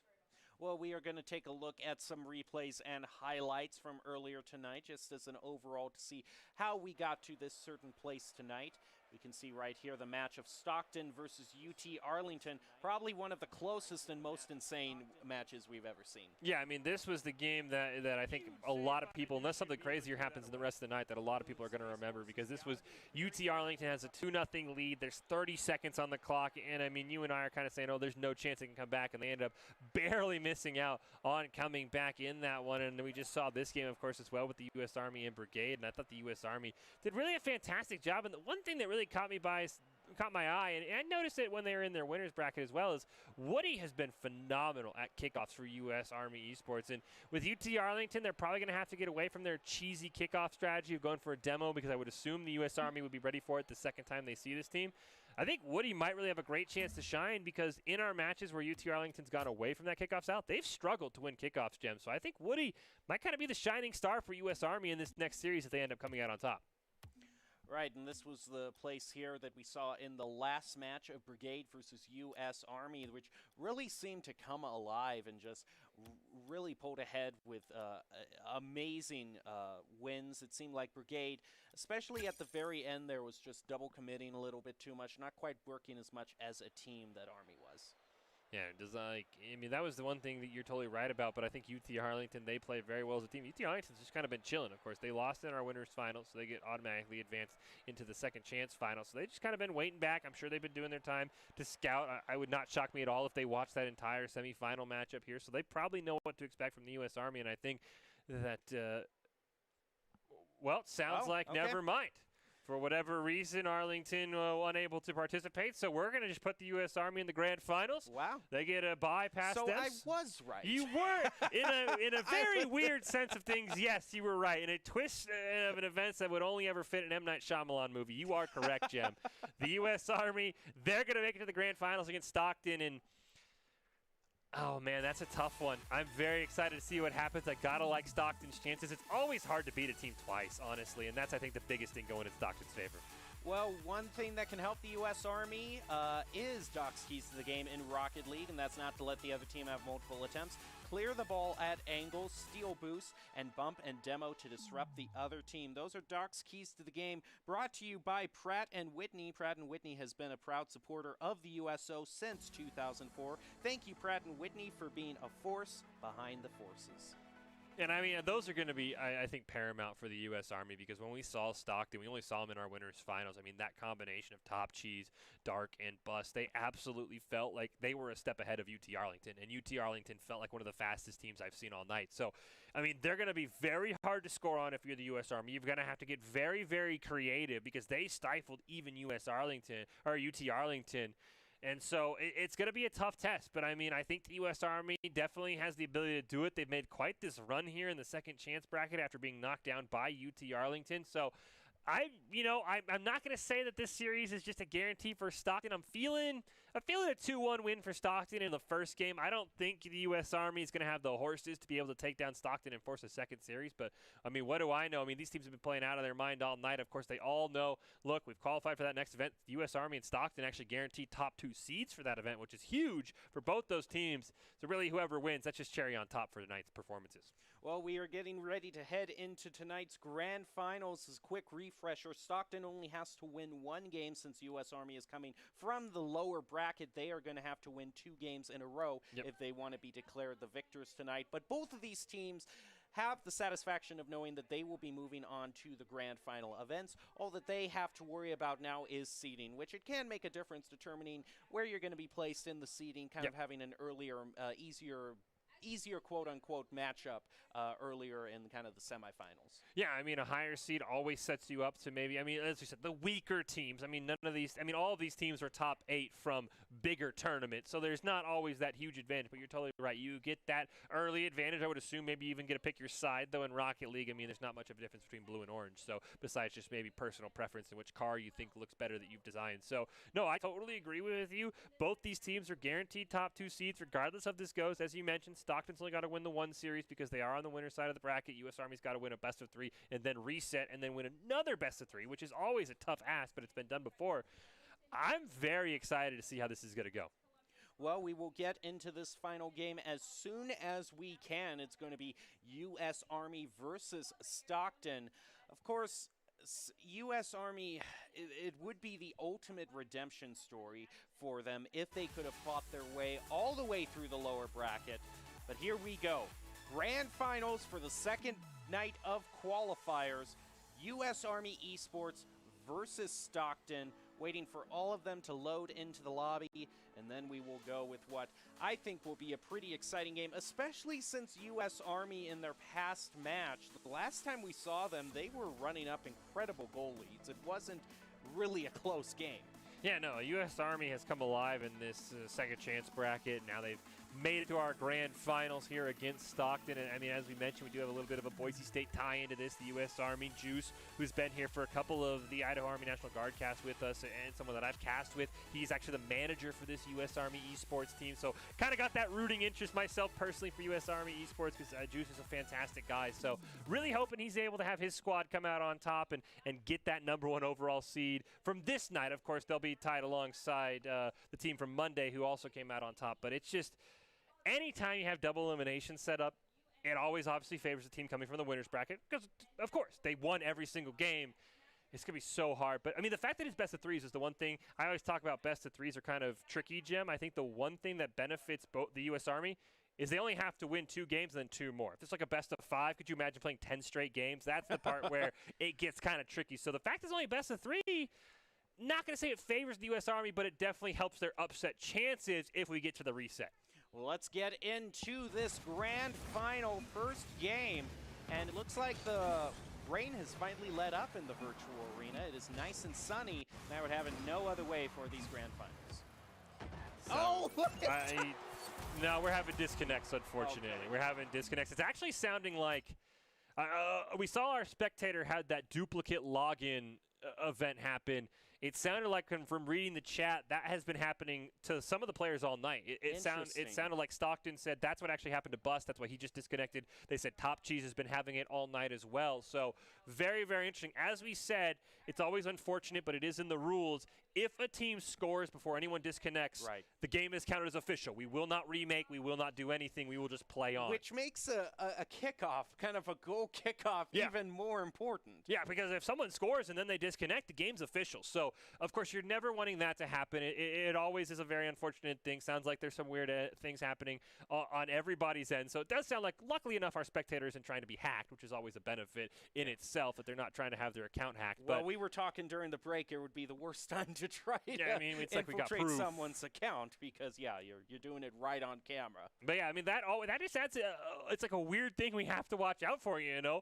Could someone disconnect after a goal gets scored? That makes a comeback even harder. I mean, we saw that actually happen in our Brigade series, where Trizzle disconnected for, I think, about 30-40 seconds. It felt like it was a pretty quick reconnect, all things considered. But those 30-40 seconds could be huge if you're down a goal, down 2 goals. Maybe it's in the final 30 seconds where someone disconnects. So hopefully we get a clean grand finals here. But just in case something does happen, so we're all on the same page. If a goal is scored, game is official. We will not remake. We will not do anything of that. So somebody disconnects after it's already 1-0. Unfortunate, but hopefully you can power through it. Yeah, hopefully you can. Of course, I would think that the U.S. Army, having made their way through the lower bracket, is already a team that can kind of take a little bit of early challenges and adversity and be able to work their way through it. But Stockton has really kind of stayed on top of the bracket for the entire night, hence them getting to the victory in the winners finals. Yeah, unfortunately, we didn't get to see all of Stockton's play. We were usually stuck down with that UT Arlington side, so we haven't seen too much of them. But the 3 games we saw from them, which were incredibly fantastic series against UT Arlington, it really did feel like, especially game 1. After that, UT Arlington did a great job of adapting to Stockton's speed. Stockton just felt like the fastest team we've seen all night. They had so many people in the goal. It felt like they basically had 2 guys in the goal and then 2 guys downfield. It felt like a 4v3 at times because of how fast this team plays, especially Dark and Bus. They played fantastically. Top Cheese as well. This team is the complete package, and like I said, I really expect Stockton to just come out on top and end up winning this one. But hopefully we're good to go. Hopefully we don't have any more disconnects. Trying to wait for our grand finals here to get going. Everybody looks good to go. And here's our first kickoff. Oh, Dark reads that perfectly. Woody's got to retreat. He's going to try and carry it the length of the field. He's got a teammate right beside him. Bus going to hit it off the wall. Aoka hits it down. Woody going to just bail on it. That's a great save by Dark.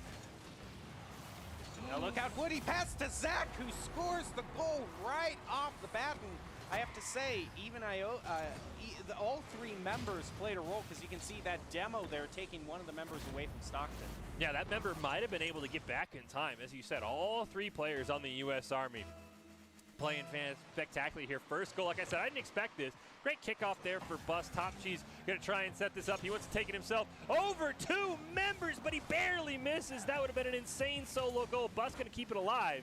Woody now Gonna clear it. Aoka will back off, so it's Woody all alone. He tried to bait out Top Cheese. Top Cheese was having none of that. Gets the demo onto Zach, but the ball's still in front of the net. Aoka, one-timer, gonna get turned away. Trying to keep the pressure on. Bus gets stopped by Zach. Ball precariously in that midfield. Top Cheese barely dodges a demo from Woody. Great game awareness. Can he get it in this time? Yes!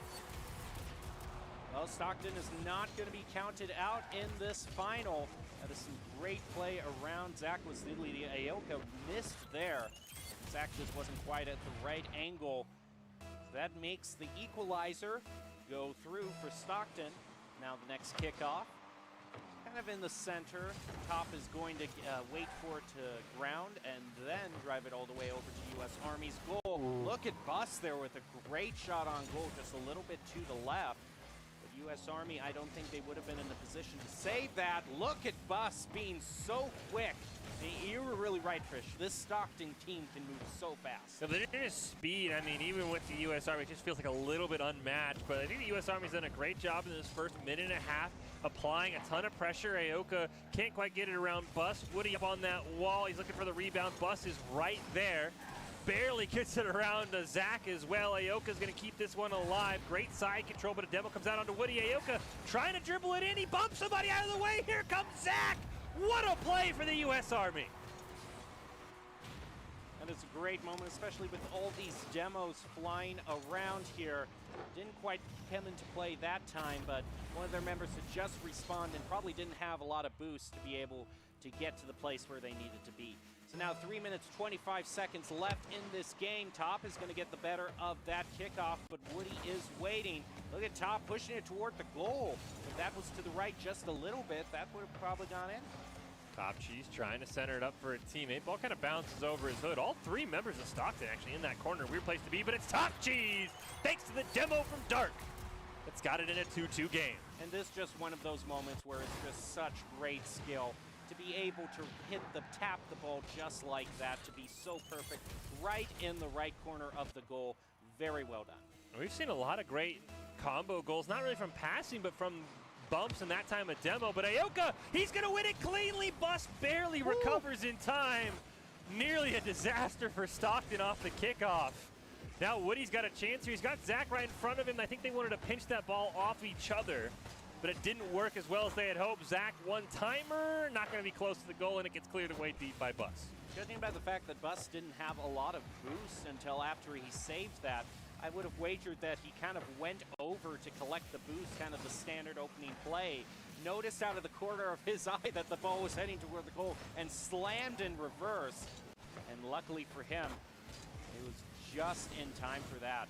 Now Bus is going to try to shift from saving the ball at the last moment to driving it up the field, giving his teammates an opportunity to get a shot on goal. Dark is going to be credited with one, while Woody gets a save there. Look at Zach, though. Aoka credited with the final tap into the goal, though. That's a great, I mean, it's really unfortunate they scored, because this is an insane save by Top Cheese.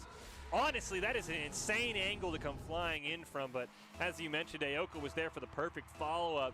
It's been a back-and-forth series, and this is only game one. Aoka takes a shot off the kickoff, but They're Dark not going to fall for that again. No, Dark was waiting back there in a perfect spot, and as we see Bus now looking to corral this one, he's got to beat Aoka. Top Cheese looking for the demo, tries to center it up. He's going to try and play it himself, and he sneaks it in. It's a hat trick for Top Cheese, and he single-handedly has tied the game. Well, that's your MVP in terms of Stockton there. He has been able to play it around two for a hat trick and tying the game and keeping Stockton in the running. This is great fun right here.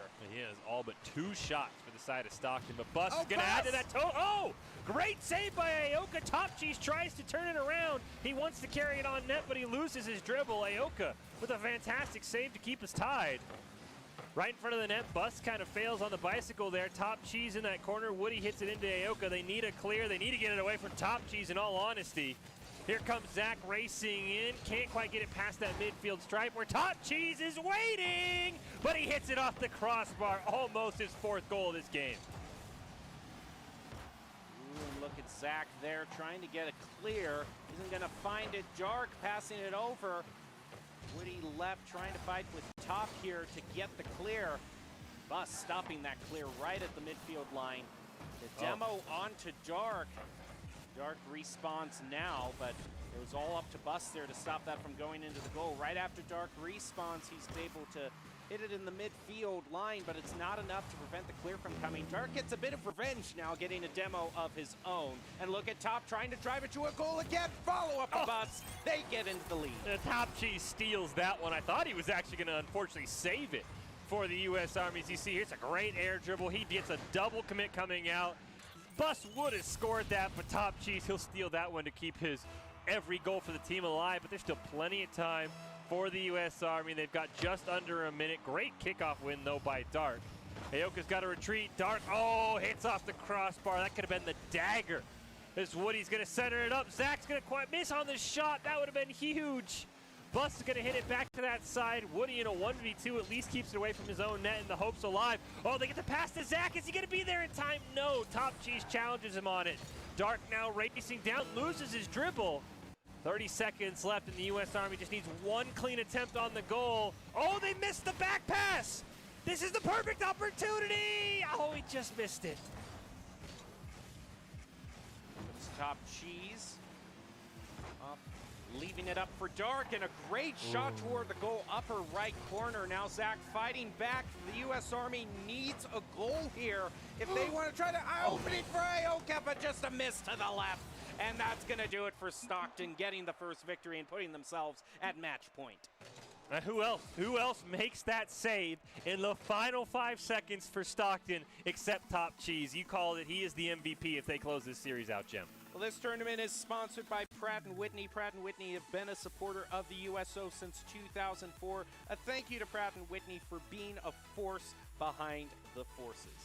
And speaking of force, Stockton is quite a force here, especially Top Cheese, who got a hat trick to tie the team. It was all him who kept Stockton in the running. Yeah, I mean, he steals that fourth goal, so I'm not going to say he fully outscored U.S. Army because he kind of just lucked in to stop hitting that ball, but it was all off of his fantastic air dribble. But you're totally right. Top Cheese had as many goals as the U.S. Army. He made the save in the final 5 seconds from Aoka that I think both you and I thought was going in.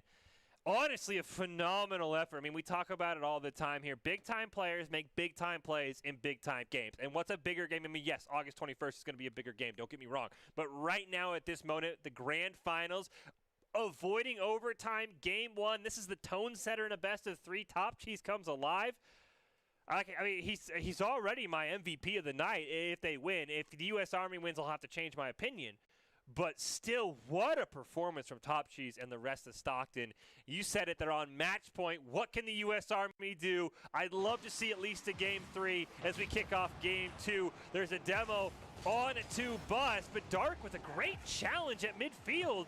I think the U.S. Army is playing that a little bit too slow. Now Zach gets it past him. It's a wide open goal if he can redirect it in time, but he can't because there's Top Cheese. Who else? As Aoka's shot rolls a little wide. Stockton is just gathering themselves, unable to get the clear though. As Woody came rushing in there. Zach contesting for the ball is able to get a tap on it. And Stockton is left playing defense, but no shots on goal thus far. Here comes Top though. He's gonna ground the ball over to Dark. Bus is gonna be in that corner waiting. Still waiting to see that corner boost respawn, see if maybe Top is able to steal it. No, but he might just flick it into the goal here. He reverses. No. That is an insane team play. Watch this again. Dark's going to blast Woody out of the way. Bus is just waiting for Top Cheese's pass. I mean, now you know Stockton is feeling themselves. That is an insane play, an insane combination of skill. It doesn't look as flashy as a pass goal, but that was still a great overall performance. Let's see if the U.S. Army can get one back on him. Dark hits Top Cheese out of the way. Bit of a risky play there. Now that ball's going to get hit back to the blue side. Bus racing for it. Zach's going to win the battle off the wall. He centers it, but there's no teammate there, unfortunately. And Top Cheese is going to hit it right back. Bus racing in, but Woody will just look for the clear. Aoka from midfield. Zach trying to get the goal there. Dark is there to defend. Woody with the follow-up, ties it up, equalizes the game. After that first goal, it felt like Stockton was a little sloppy here. This is another one. Dark's just trying to get like a really lazy clear. Doesn't really try and follow that ball up, and It's a fantastic goal by Woody. I think his first on the night, and it could not have come at a better time to tie up game 2 of this series. Top Cheese and Zach will tie up on the kickoff. Bus trying to cheat this one out, but Woody blasts the ball all the way over to Zach. He will get demoed, and Top Cheese will just clear it away, but now it's in front of the net. Here's Aoka. Woody gets a demo ball in front of the net. Woody hits it in for another one. And just like that, 2 goals in 20 seconds for Woody, and he's got his team in the lead. Woo! That is insane. Well, we were talking about top for Stockton. Woody fulfilling that role for the Army right now, keeping his team in the running, getting both of those goals. But in terms of shots on goal, it has been even. It's just both times Woody has done a shot on goal, they haven't been able to defend. Yeah, Woody has come alive. Like I said, I think it's the first time we've seen him score when we've been watching the U.S. Army, because I don't think I'd seen that goal-scoring animation so far on the night. So a great time to come alive in Game 2 when your team's on match point, but there's still a long way to go. But Bus has got to be careful. Zach's going to challenge him. Great recovery by Bus. He's still in the corner. He does get it past Woody. Zach can't sneak it around Dark at that midfield stripe. Woody's got to retreat. Aoka tries for a clear, doesn't get very far. Centered for Top Cheese. Who else? Ties the game, but Top Cheese. That is a great teamwork, just one of those classic communications and those rotations impeccable. Top Cheese able to capitalize on that centering pass. Almost in the second half of this game. Much like our first game, very close, which I'll be honest, I thought Stockton might win this by a goal each or a few goals each game. So a huge shout out to the U.S. Army. Top Cheese tries for the double tap. Woody makes a fantastic save. Aoka's gonna blast it to length of the field. Top Cheese can't get there. And the U.S. Army makes them pay, and they've got the lead. Neither team is allowing any sort of lead beyond 1 goal to happen this round. Here we go into the next kickoff. We're almost halfway through this round. A little over 2 minutes, 30 seconds left on the clock. Zach is looking to push it toward the goal. It's right in front. Aoka just a little bit too late in that one. The U.S. Army needs to get a 2-goal lead because we know what Stockton can do. Stockton can score almost as fast as the U.S. Army and almost as fast as anybody. As Top Cheese hits it down. I think he wanted Dark on the pass. Wasn't able to find him. Dark now on the ceiling. He's got Bus, but Bus ended up driving away from the ball. Zach now going to try and get this one off the wall. Top Cheese is there to challenge him. Aoka will just push it away from his own net, denying Bus a shot on goal, but it's an open net! It's Top Cheese versus Woody. And right now, Top Cheese has tied the game. Kind of a battle of the 2 MVPs this round, and for now, Top winning that one. Seeing that Zach and Aoka were just too far off to defend. Still so much time on the clock. This has been an absolute offensive bloodbath between these two teams. Bus with a great win off the kickoff. I think they wanted a pass there from Zach to Aoka, but couldn't quite get that one done in time as Dark hits it over into that orange corner. Woody needs it clear. Gets it around Bus. Trying to get around Dark. He'll do that, but it's Top Cheese. Who else? But gets it back on the orange side. Top Cheese now dribbling it up. Centers it up for his teammate. Nobody's home. Bus stops at those Zach's last line of defense. He's got to go racing in. He's trying to conserve his boost. You can see Aoki's low his boost on well. Dark's just going to hit it over to Top Cheese, but Aoka barely gets it back to the orange side and resets everything. Wants the follow-up, but he can't get it. Here comes Bus with the pass over to Top Cheese. Woody with a pop, tries to stop it. Gonna get a bicycle there, actually. Bus demos Woody in response. Look at Dark here, driving it to the goal. He gets one of his own. What a double tap from Dark. All starts with that demo right there, and then just a great air dribble. Double taps it off the crossbar. Absolutely insane, but there's still a minute and 10 seconds left, Jem. Plenty of time for the U.S. Army here. They just got to make sure they don't make any huge mistakes. Aoka off the kickoff, gets it over to that blue side. Ball in the middle of the field. Woody can't quite get it past Top Cheese, so Aoka has to retreat once again. Aoka now wants to clear it. He's got an open net in front of him. Top Cheese retreating off the backboard. Can anybody come in for the U.S. Army? No, they can't. Zach gets stopped. Woody's shot goes wide of the net, but they get the reset here. Woody wants to get it down to Aoka. There's the pass, but it's just behind him. 40 seconds left now. Dark waiting to see what Zach does here. Reads that well and gets the save.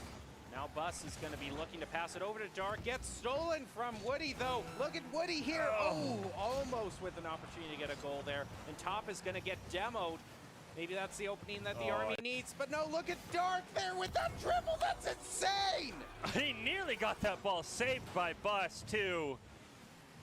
That is probably the dagger. That's an insane 360 play. as well. He lands the 360 no-scope right on him. There it is. That's the Rocket League 360 no-scope. Oh, man, you feel the U.S. Army had so many chances. They need a huge kickoff here. That's not what they wanted. They probably need to score in the next 5 or 6 seconds. I think they're going to get one good chance at it. Woody's going to pop it up in the air. Ioka's got to get it past him. They're going to get it! And with 8 seconds left, there's still a chance! There's a chance.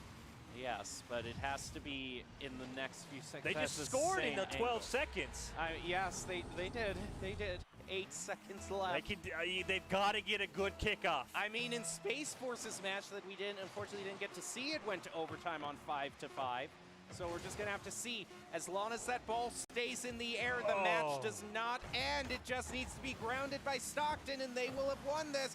2 members of the Army commit on that. Look at Aoka keeping it alive. Last chance! Can they do it? Last chance!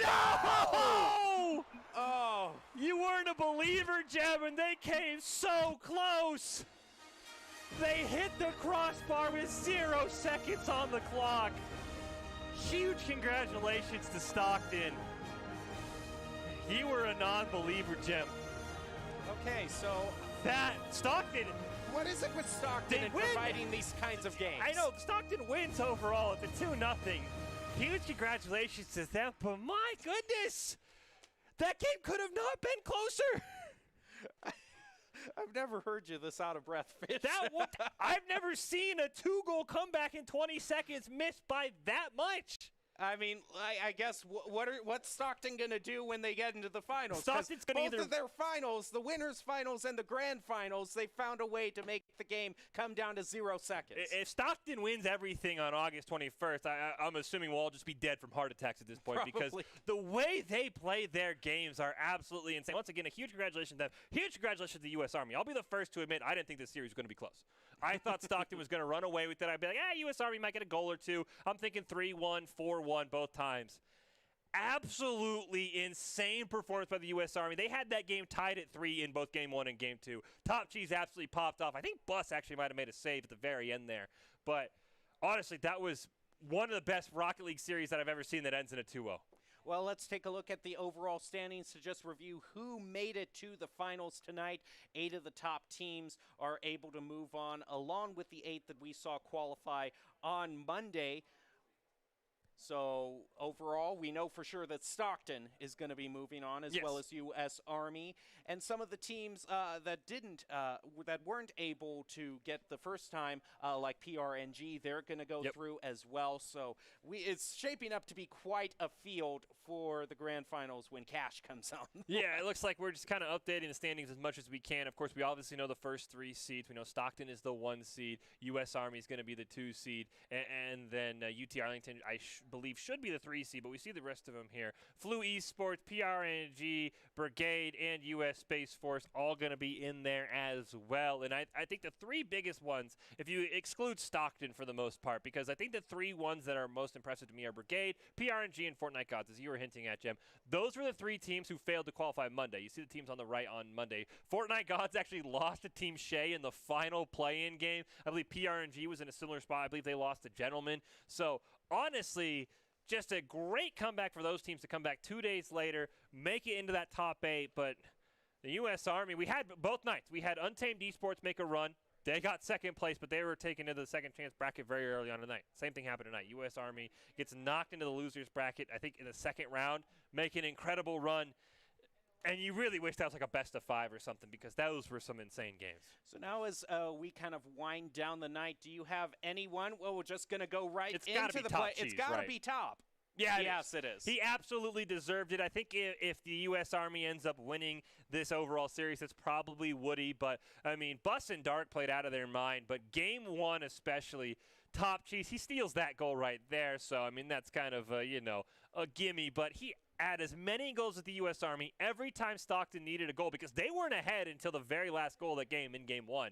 Top Cheese was the one who scored it. He did it in Game 2, as you see right there, so a huge congratulations to Top Cheese as our GEICO Military Player of the Night. And the player of the game is brought to you by GEICO Military. GEICO Military has been a partner of the USO since 1997, providing support to military service members and their families throughout their time in service. Thank you, GEICO Military, for being a force behind the forces. Top Cheese is the GEICO Military Player of the game. Yeah, absolutely well-deserved from Top Cheese. Every time Stockton needed a big play, he made it. But, I mean, if you're the U.S. Army, you got to have your heads held high. And not only did they get that second place on an incredible run, but also to just challenge Stockton as well as they did. You got to have a ton of confidence as going into this into our finals, that the U.S. Army can make a run as that number 2 seed. I think Stockton can make a run, and I'm very curious to see how Stockton and Defiance do. There are 2 champions from this week, so they're going to be the 1 seeds going into the the finals coming up on August 21st, where there's $5,000 on the line. Those are the teams I want to follow because they played incredibly well. But, I mean, Untamed Esports, who was second place on Monday, U.S. Army, who was second place tonight. There's 4 teams in my mind who can make an insane run on August 21st. Well, as we're ready to close out the night, we want to give a thank you to GEICO Military and Pratt & Whitney for sponsoring this event, and we will conclude with our GEICO Military Top 5. Thank you to everyone who watches, and if you want to follow the USO on Twitter, you can find them at the USO, and you can also join the USO's Discord if you want to be involved in the community. But that'll do it for us tonight. We will see you at the Grand Finals on August 21st. You're going to want to be sure to tune in for that. But for now, that'll do it for us tonight. Have a good one. That the Army needs, but no, look at Dark there with that dribble. That's insane. He nearly got that ball saved by Bus, too. That is probably the dagger. That's an insane 360 play. as well. He lands the 360 no-scope right on him. There Bust a Top Cheese, but Alpa makes a fantastic save. Alpa now clears it down at first, is the only one there. He redirects it perfectly. Oh my goodness, and this is what we've seen from UT Arlington. Alpa down to it at first, look at this. Barely redirects it so Dark can't get to it. That is a fantastic goal. Adverse does the same thing, and there's 30 seconds left, Jem. And I think Stockton's running out of time, but Bus hits it in! As I almost called their fate, Bus keeps them alive. Wow, look at that incredible pass to Dark and then back to Bus. That is such great coordination. Alpa and Samba collide on the ball. Adverse has got to be careful. He's the only one left in the play. It's a 1v1, him and Good Neighbor. And what a play by Good Neighbor. Adverse waited until the last possible moment, but Good Neighbor gets it around him. I mean, that'll just show you what a double commit can do for you. They only left one person to possibly defend, and Adverse gave it his best ability. See, as long as that ball stays in the air, the match does not end. It just needs to be grounded by Stockton, and they will have won this. 2 members of the Army commit on that. Look at Aoka keeping it alive. Last chance! Can they do it? Last chance! Oh, no! Oh! You weren't a believer,